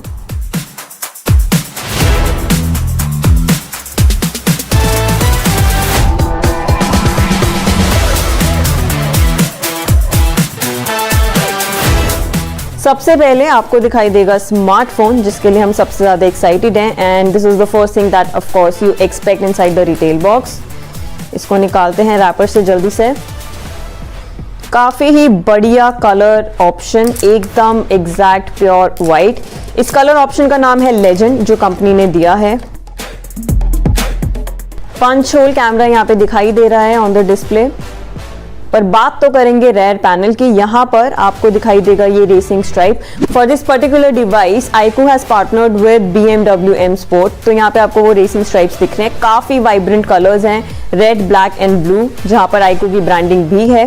Camera module is really very big, rectangular है, जिसमें 3 cameras आपको दिखाई दे रहे हैं। यहाँ पर V2 की भी ब्रांडिंग है, क्योंकि कंपनी ने इस स्मार्टफोन में दिया है V2 graphic chip.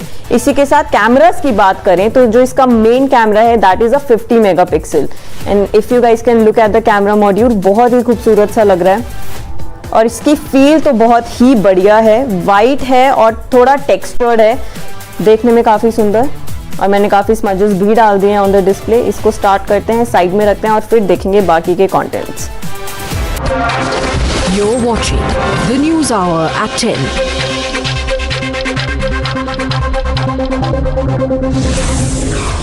A special court in Mumbai grants bail to Kundan Shinde, an aide of former Maharashtra Home Minister Anil Deshmukh, in a money laundering case being probed by the Enforcement Directorate. PDP President Mehbooba Mufti slams the ongoing anti-encroachment drive in Jammu and Kashmir and calls it a weapon of the BJP to persecute the people of Jammu and Kashmir. BJP leader Nitish Rane makes a controversial statement while he speaks on Shiv Sena chief Uddhav Thackeray, calling the former Maharashtra chief minister impotent. Army Chief General Manoj Pandey presides over the 29th Foundation Day celebrations of the Army Institute of Technology in Pune. A massive avalanche hit the upper reaches of a ski resort in Gulmarg in Jammu and Kashmir. The avalanche, caught on camera, hit the Afarwat peak around the afternoon. The News Hour at 10 will be right back after the break.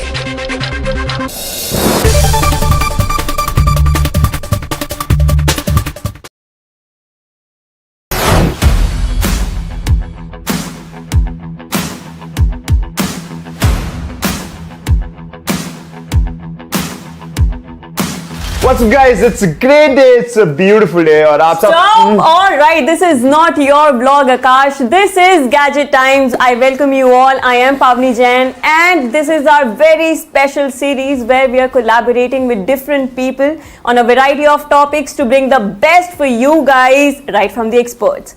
So today we have with us is Akash Malhotra aka Wander with Sky.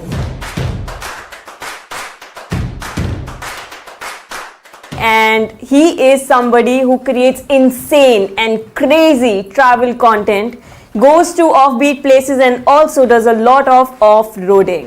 Off-roading पे मैंने stress इसलिए दिया था क्योंकि ऐसी जगहों पर travel content capture करना becomes a little bit tricky, but this guy, he does it very right.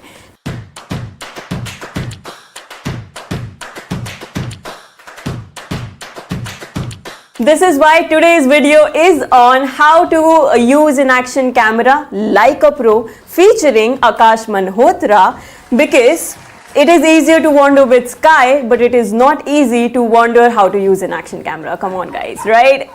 अच्छा था Alright, so to begin with, which is your go-to action camera, your most trustworthy device in the... You're watching the News Hour at 10. 2 Polish nationals died in the avalanche that hit Gulmarg. They were among 21 foreign nationals and 2 local guides at the ski slopes in Hapatkut, Kangdori when the avalanche came rolling down. A video has gone viral showing a moving Maruti Wagoner on fire near the Thane Mulund checkpost in Mumbai. The car was completely charred, but all the passengers managed to escape in time.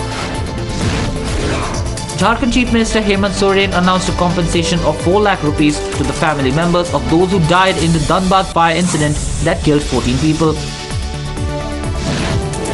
4 people were killed in flooding in Auckland in New Zealand after heavy torrential rains. Last week, the rainfall in New Zealand's largest city broke previous records. Pope Francis urges Congo's people to forgive those who harmed them. The Pope was presiding over a mass before an estimated 1 million people in Kinshasa.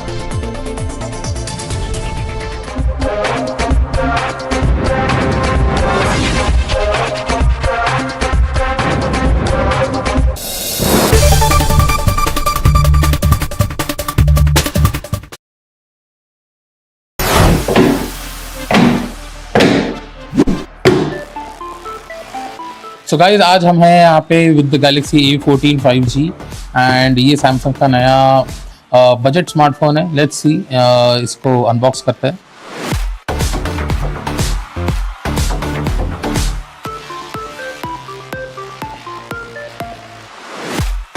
जैसे कि देख सकते हैं इस डब्बे में एक phone है और नथिंग नीचे ऊपर सिम इजेक्टर टूल एंड अंदर इसके आई थिंक चार्जिंग केबल होना चाहिए. यप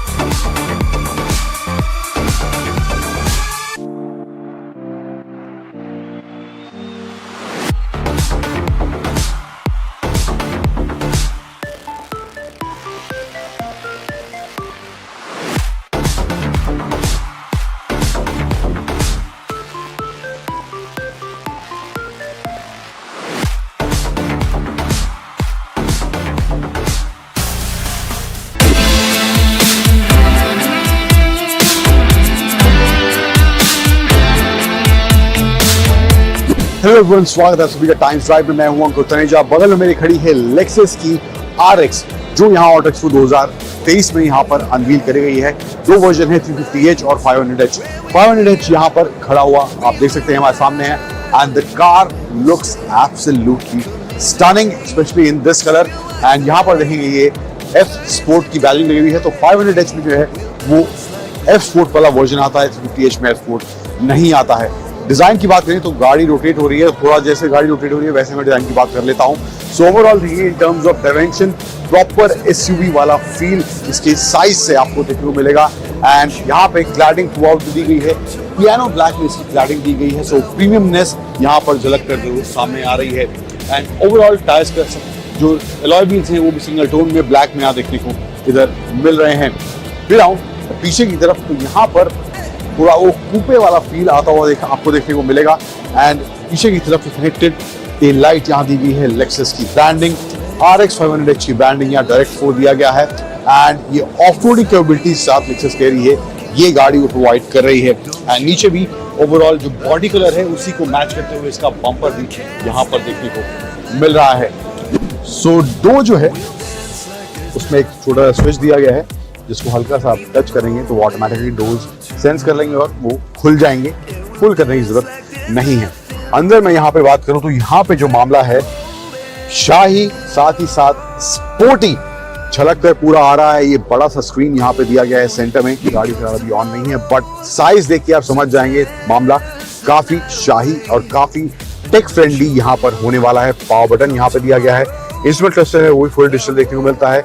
लेफ्ट साइड में जो है सिस्टम को कंट्रोल करने के बटन, राइट साइड में क्रूज कंट्रोल, लेन असिस्ट वाला सब फीचर्स यहाँ पर इसमें देखने को मिल रहे हैं. स्पेस की बात करूँ USB-C चार्जिंग पोर्ट, यहाँ पे वायरलेस चार्जिंग पैड दिया गया है एंड कुछ सामान रखने की और जगह यहाँ पर देखने को मिल रही है. कप होल्डर्स हैं यहाँ पर, 2 कप होल्डर्स दिए गए हैं. एंड ओवरऑल जो इंटीरियर है सेंटर कंसोल और सीट की बात करूँ तो लेदर स्टिच यहाँ पे देखने को मिल रहा है. यहाँ पे थोड़ा वेलवेट टच भी इसकी सीट में दिया गया है. तो कमी किसी तरह से भी गाड़ी को प्रीमियम बनाने में लेक्सस ने इस RX में नहीं करी है. इसके अलावा स्टीयरिंग फ्लैट बॉटम है, स्पोर्ट की बैजिंग यहाँ देखने को मिल रही है. एंड डोर्स में भी सॉफ्ट टच मटेरियल का इस्तेमाल करा गया है यहाँ पे देखेंगे. एंड लेदर स्टिच यहाँ पे सेम वुड टोन में, रेड टोन में आपको देखने को मिल रहा है. यहाँ पे भी इसमें HUD डिस्प्ले दिया गया है. एंड डैशबोर्ड का ओवरऑल फील जो है वो भी सॉफ्ट टच वाला ही देखने को मिल रहा है इस लेक्सस की फ्रंट रो में 500H की. इसके अलावा पीछे मामला कितना शाही है, हालांकि स्पोर्टी ओवरऑल सीट्स का डिजाइन देखने को मिल रहा है यहाँ पे, एंड एस्पोर्ट की बैजिंग एड्रेस पे भी यहाँ पे दी गई है। पीछे चलते हैं, वहां मामला कैसा है एक बार उसको देखते हैं। साउंड सिस्टम की बात करूं तो मार्क्स एंड लेवेंसन का सिस्टम, इस साउंड सिस्टम इसमें दिया गया है, एंड रियर सीट भी आप देखेंगे वही सेम रेड टोन में ब्लैक और रेड का इस्तेमाल थ्रू आउट द कैबिन यहाँ पे देखने को मिलेगा, एंड वो जो स्पोर्टी फील है वो यहाँ पे इन दोनों एलिमेंट्स के मिलने के बाद बनती हुई आपको दिखाई देगी। पीछे भी वेंटेड सीट्स दी गई हैं, एंड यहाँ पर यूएसबी चार्जिंग पोर्ट हैं, 2 एसी वेंट्स दिए गए हैं, एंड इसके साथ साथ यहाँ पे एक ये आर्मरेस्ट भी देखने को मिल रहा है। यस, कुछ ऐसे खुलता है, 2 कप होल्डर्स हैं, एंड कुछ सामान रखने की जगह यहाँ पे भी देखने को इधर मिल रही है इस लेक्सस की RX 500H में, एंड ऑफ कोर्स ये पैनोरामिक सनरूफ वाला मामला भी यहाँ पर इसमें देखने को मिल रहा है। तो मामला शाही स्पोर्टी से भरा हुआ है, कहीं भी किसी तरह से मुझे नहीं लग रहा कि गाड़ी में स्पोर्टी एलिमेंट्स की कमी है, एंड ऑल्सो वो प्रीमियम फील भी बरकरार दिखता हुआ यहाँ पर जरूर लग रहा है। कुछ अब नंबर्स की बात कर लेते हैं इस लेक्सस के RX 500H के बारे में। सो वेरिएंट्स जैसे मैंने बताया, 2 वेरिएंट्स हैं, RX 350H और RX 500H, और इस 500H में F Sport परफॉर्मेंस का ऑप्शन दिया गया है, एंड इसके साथ साथ जो है इसमें Lexus safety system plus 3.0 as standard Lexus इस RX में दे रही है। 6 एक्सटीरियर कलर के ऑप्शन है, एंड इसके साथ साथ जो है एक नया कलर वेरिएंट सॉनिक कॉपर भी लेक्सस इस RX में इंट्रोड्यूस कर रही है। इंजन की बात करूं तो 2.5 लीटर का 4 सिलेंडर इंजन इसमें दिया गया है, एंड ये हाइब्रिड गाड़ी है, सो इसमें E4 इलेक्ट्रिक मोटर का इस्तेमाल करा गया है, और साथ ही साथ 0 to 100 का आंकड़ा ये टच करती है 7.8 सेकंड्स में। ऑल व्हील ड्राइव लेआउट के साथ ये गाड़ी लेक्सस ऑफर कर रही है। फिर इसके अलावा जो RX 500H है उसमें जो S4 परफॉर्मेंस इंजन दिया गया है वो है 2.4 लीटर टर्बोचार्ज वाला।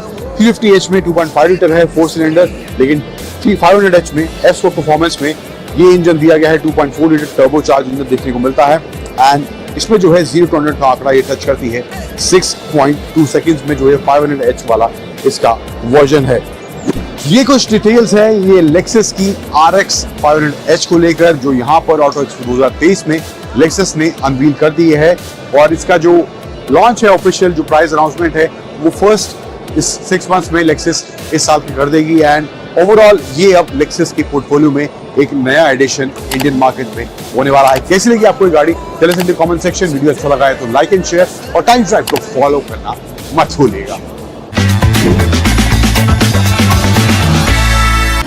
For decision makers, for the opinionated, for the unsure, for dinner time debaters, from metro stations to living rooms.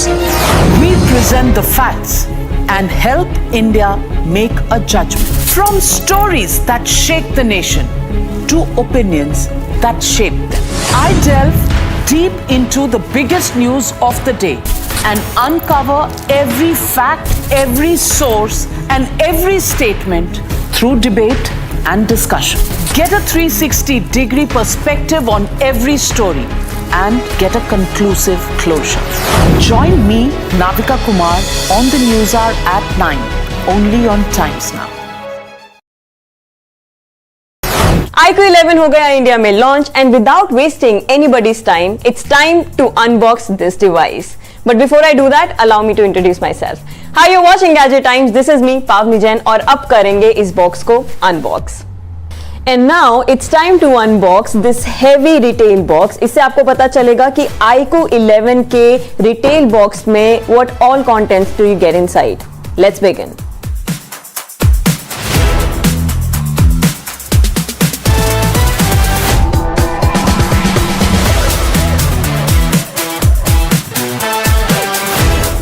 सबसे पहले आपको दिखाई देगा स्मार्टफोन, जिसके लिए हम सबसे ज़्यादा एक्साइटेड हैं, and this is the first thing that of course you expect inside the retail box. इसको निकालते हैं रैपर से जल्दी से. काफ़ी ही बढ़िया कलर ऑप्शन, एकदम एग्जैक्ट प्योर वाइट. इस कलर ऑप्शन का नाम है लेजेंड, जो कंपनी ने दिया है. पंच होल कैमरा यहाँ पे दिखाई दे रहा है ऑन द डिस्प्ले. पर बात तो करेंगे रेयर पैनल की। यहाँ पर आपको दिखाई देगा ये racing stripe. For this particular device iQOO has partnered with BMW M Sport। तो यहाँ पे आपको वो रेसिंग स्ट्राइप्स दिख रहे हैं, काफी वाइब्रेंट कलर्स हैं, रेड, ब्लैक एंड ब्लू, जहाँ पर iQOO की ब्रांडिंग भी है। Camera module is really very big, rectangular है, जिसमें 3 कैमरास आपको दिखाई दे रहे हैं। यहाँ पर V2 की भी ब्रांडिंग है क्योंकि कंपनी ने इस स्मार्टफोन में दिया है V2 ग्राफिक चिप। इसी के साथ कैमरास की बात करें तो जो इसका मेन कैमरा है that is a 50 megapixel and if you guys can look at the camera module, बहुत ही खूबसूरत सा लग रहा है और इसकी फील तो बहुत ही बढ़िया है। वाइट है और थोड़ा टेक्सचर्ड है, देखने में काफी सुंदर। और मैंने काफी स्मजेस भी डाल दिए हैं ऑन द डिस्प्ले। इसको स्टार्ट करते हैं, साइड में रखते हैं और फिर देखेंगे बाकी के कंटेंट्स। बॉक्स के अंदर आपको ये सब दिखेगा, सिम इजेक्टर टूल, इसके अलावा ट्रांसपेरेंट प्रोटेक्टिव केस जो आपके फोन को ऑफ कोर्स प्रोटेक्ट करेगा। You guys should use it, I always use it. Warranty card, quick start guide, ये सब भी मिलता है। और अच्छी बात ये है कि iQOO, at least iQOO is one brand जिसने अभी तक अडेप्टर्स और USB केबल्स पे गिव अप नहीं किया है। सो of course you get one really heavy power adapter. ये है 120 वॉट फास्ट चार्जर, इसको साइड में रखते हैं। इसी के साथ आपको दिखाई देगा USB-C cable. Oh my goodness, यहाँ पे एक और चीज भी आपको मिलती है which is a 3.5 mm to Type C cable. ये OnePlus ने देना शुरू किया था और अभी आपको iQOO के साथ भी मिलेगी। Basically this means that users will be able to easily use their wired headphones with this smartphone. I really like this. तो ये सब चीजें आपको बॉक्स में मिलती हैं। टाडा! अब बात करेंगे इस स्मार्टफोन की, आइए शुरू करते हैं। So we have already unboxed the device। इतना खूबसूरत ये दिखाई दे रहा है। इसके टेक स्पेक्स की भी जल्दी से बात कर लेते हैं। पीछे आपको जो ये कैमरा मॉड्यूल दिख रहे हैं, इसमें आपको मिलेंगे 3 cameras. Main camera is a 50 megapixel along with OIS, so you do get optical image stabilization। Right side पे फ्रेम देखेंगे तो आपको समझ में आएगा कि यहाँ पर है पावर बटन, साथ में वॉल्यूम रॉकर। लेफ्ट साइड पे आपको काफी ही क्लीन फ्रेम दिखता है। On the bottom you get a SIM tray, Type C port and speaker। और साथ में अच्छी बात ये है कि जो मेटल फ्रेम है on the side is very good. यहाँ पे आपको एंटेना बैंड्स भी दिखाई देते हैं। प्रोसेसर की बात करें so what keeps this phone alive is Snapdragon 8 Gen 2। इस साल आपको ज्यादातर फोन्स में यही दिखाई देगा। ग्राफिक कार्ड के लिए ग्राफिक चिप इन्होंने अलग से डाला है which is V2। Battery is going to be one of its noteworthy features क्योंकि इसमें आपको मिलता है 120 watt fast charging tech support. वहीं पर जो इसका डिस्प्ले है that is an AMOLED display और साथ में जो इसमें बेजल्स आपको दिखाई देंगे दीज आर वेरी थिन। ये मुझे बहुत पसंद आया। दिस विल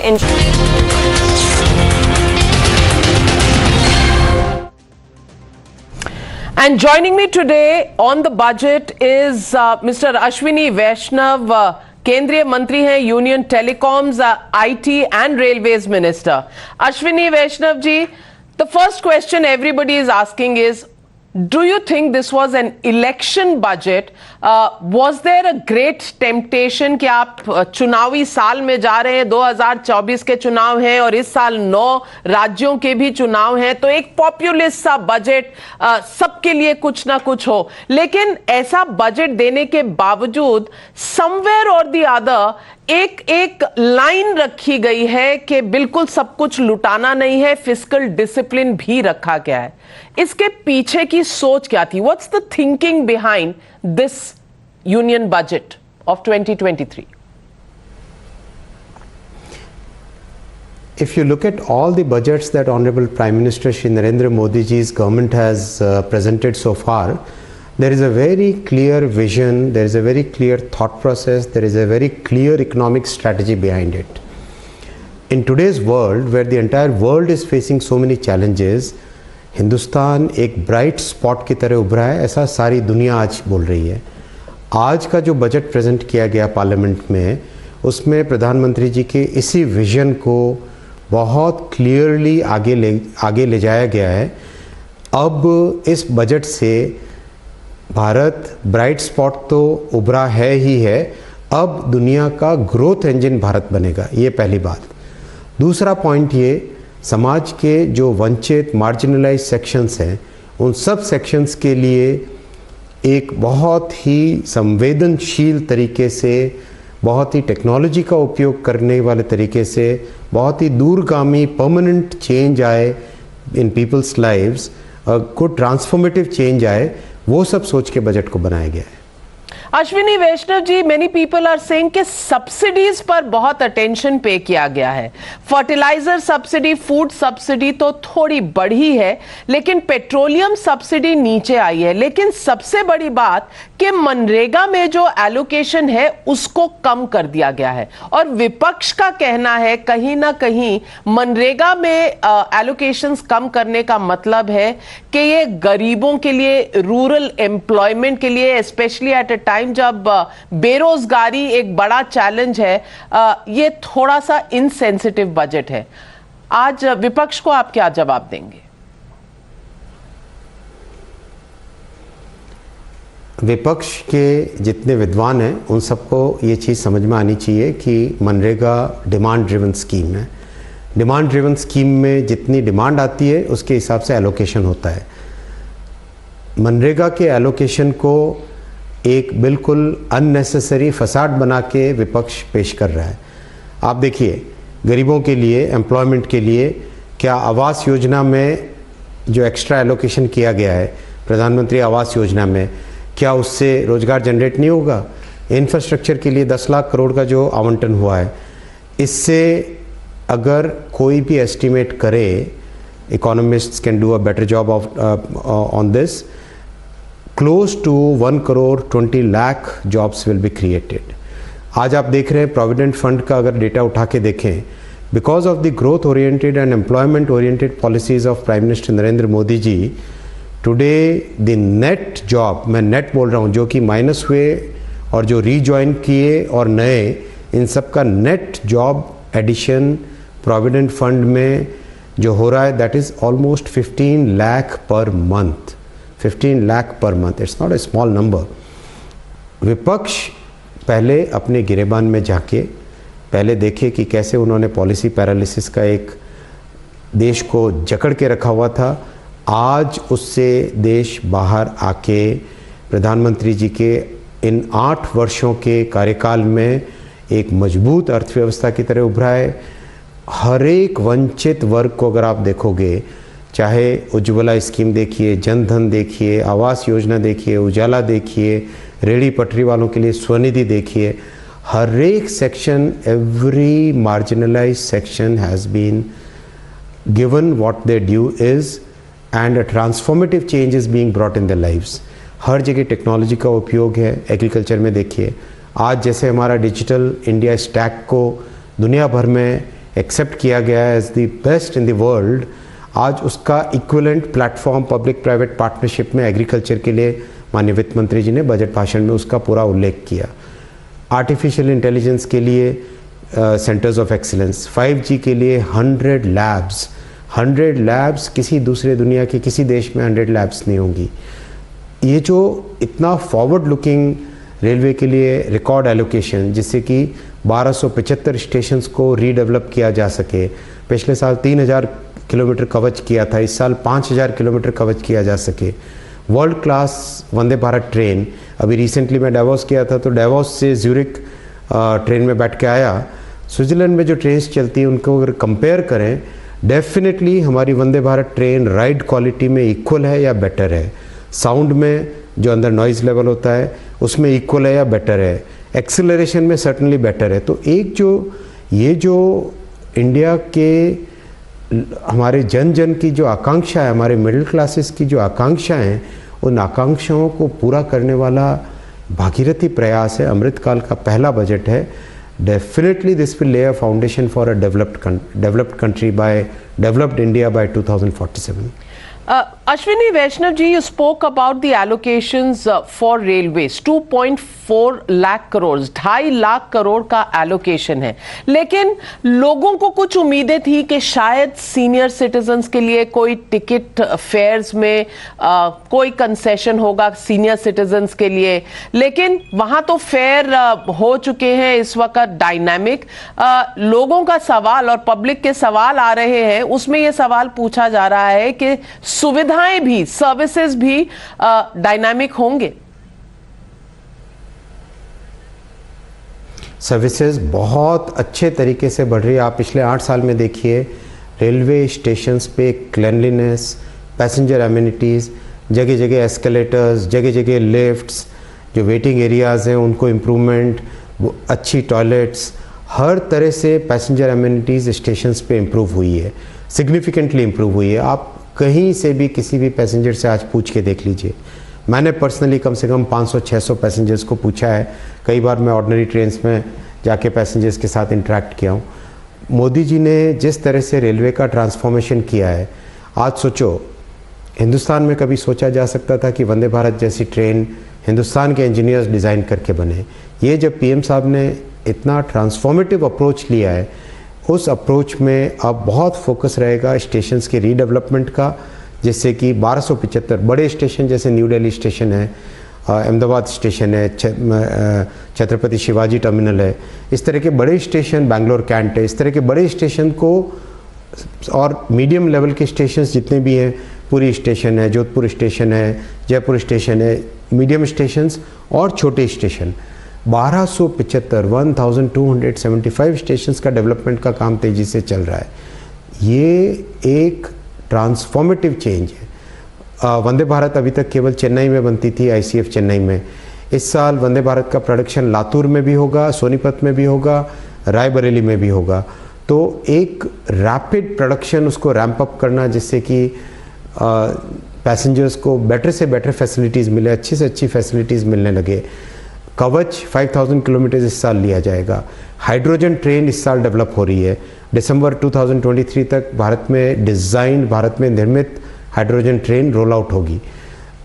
जितने हमारे हेरिटेज सर्किट्स है, कालका शिमला, इस तरह के हेरिटेज सर्किट्स में पहले हाइड्रोजन ट्रेन्स लगाई जाएगी। इलेक्ट्रिफिकेशन जितना 60 साल में नहीं हुआ, उससे ज़्यादा 8 साल में हुआ। तो ये ट्रांसफॉर्मेटिव चेंज आज विजिबल है, आज सबको दिखता है। इस साल मेगा सोलर पावर प्लांट्स लगाए जाएंगे, जिससे कि जो नेट ज़ीरो का टारगेट है 2030 तक रेलवे का, इलेक्ट्रिफिकेशन बहुत करीब 85% कंप्लीट हो चुका है। अब इलेक्ट्रिसिटी का जो सोर्स है उसको भी ग्रीन करें, ऐसा पीएम साहब ने हमको टारगेट दिया है। तो ये जो प्राइम मिनिस्टर साहब का रेलवे के लिए विजन है, ये बहुत ही ट्रांसफॉर्मेटिव विजन है। लेकिन अश्विनी वैष्णव जी, आपने उस सवाल का जवाब नहीं दिया जो सीनियर सिटीजन्स की रियायत के बारे में मैंने पूछा था, क्योंकि उनका दिल है छोटा सा, छोटी सी आशा। इस पर कुछ कदम उठाने वाली है सरकार? ऑलरेडी रेलवे 55% कंसेशन सभी पैसेंजर्स को देता है। रेलवे पैसेंजर्स को 52,000 करोड़ की सब्सिडी देता है। ये नंबर पहले ज़्यादा था, कोविड के पीरियड में 52,000 करोड़ की सब्सिडी देता है। इतनी बड़ी सब्सिडी, इतना बड़ा नेटवर्क, डेफिनेटली संवेदनशील सरकार, हमारा सोशल ऑब्लिगेशन है। इसीलिए फूड ग्रेन के ट्रांसपोर्टेशन पे, फर्टिलाइजर्स के ट्रांसपोर्टेशन पे, पैसेंजर्स में, इन सब में एक सब्सिडाइज्ड वे पे भारत सरकार सब्सिडी देती है ऑलरेडी। मैं आपसे ये भी जानना चाहती हूं कि रेलवे बजट आना जरूर बंद हो गया है, लेकिन 2.5 लाख करोड़ का जब आउटले होता है रेलवे बजट का, तो कोई डिटेल डॉक्यूमेंट कि कितनी ट्रेन्स बढ़ेंगी, कितने सेफ्टी मेजर्स लिए जाएंगे, सुविधाएं कहां बढ़ेंगी, उस पर कोई ट्रांसपेरेंट अवेलेबिलिटी होगी लोगों को देखने के लिए कि प्लान क्या है रेलवेज का इस साल के लिए?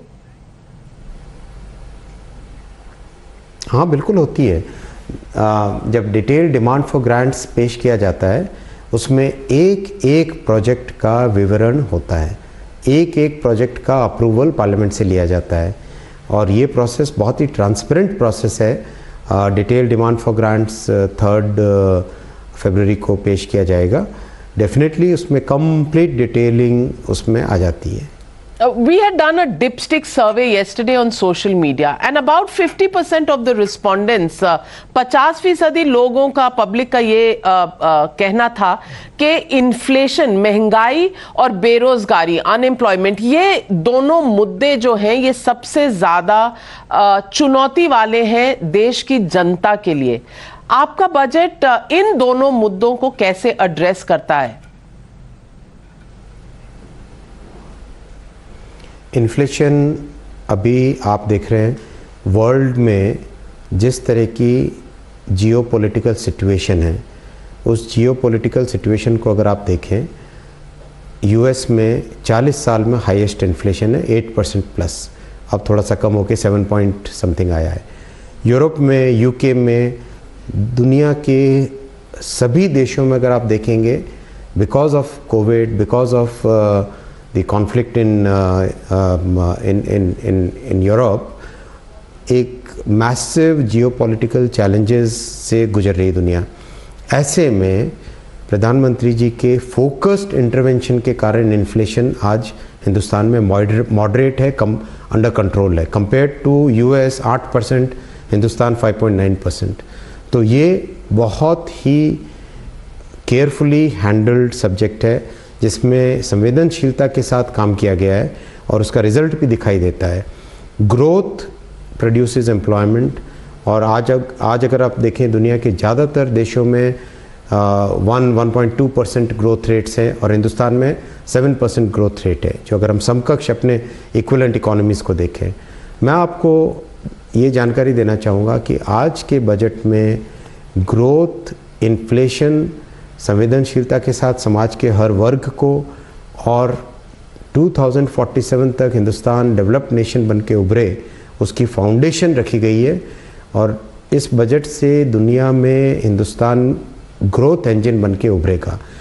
टेलीकॉम, डिजिटल और रेलवे, इन तीनों के लिए माननीय प्रधानमंत्री जी ने बहुत अच्छे एलोकेशंस किए हैं, नए प्रोग्राम्स घोषित किए हैं। आपने देखा 5G के लिए, 5G 1 अक्टूबर को रोल आउट हुई थी हिंदुस्तान में।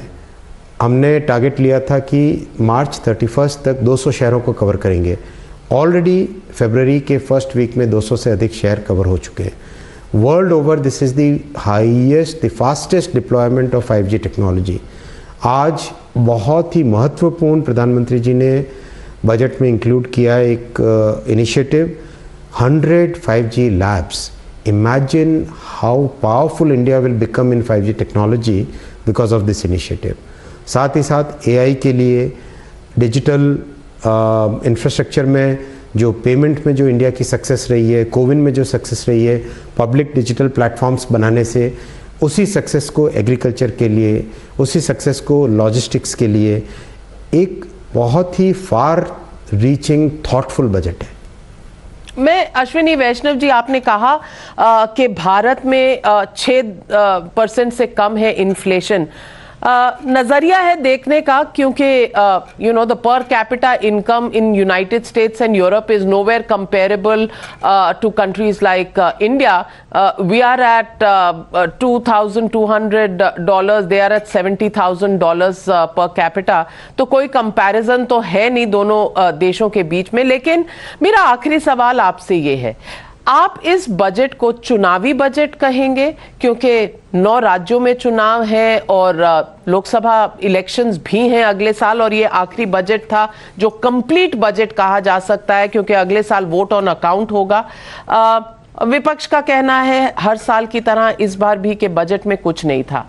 आप इसे कैसे देखते हैं? विपक्ष पहले देखे कि 2014 से पहले वो लोग कैसे एक पॉलिसी पैरालिसिस में देश को छोड़ के गए थे, बैंक्स को किस परिस्थितियों में छोड़ के गए थे। आज बैंक्स का एनपीए रिड्यूस होके 5% के आसपास आया है। आज एक बैंक्स की कैपिटल, हमारे एंटायर फाइनेंशियल सिस्टम की बैलेंस शीट आज सुधरी है। देश की बैलेंस शीट बहुत ही हेल्दी है। मैंने जो किसी भी पैरामीटर पे अगर आप देखोगे तो एक जो 8 साल से पीएम साहब की कंटिन्यूस थॉट प्रोसेस है, इसी थॉट प्रोसेस का रिफ्लेक्शन है। क्लियरली ग्रोथ ओरिएंटेड बजट है, क्लियरली एम्प्लॉयमेंट ओरिएंटेड बजट है, क्लियरली एक एक नागरिक का, हर एक नागरिक के एस्पिरेशंस को फुलफिल करने वाला बजट है और जो फाउंडेशन ले करनी है डेवलप्ड इंडिया के लिए उसका बजट है। Thank you. Well, thank you very much, Ashwini Vaishnav ji, for joining me on Times Network. बहुत धन्यवाद आप।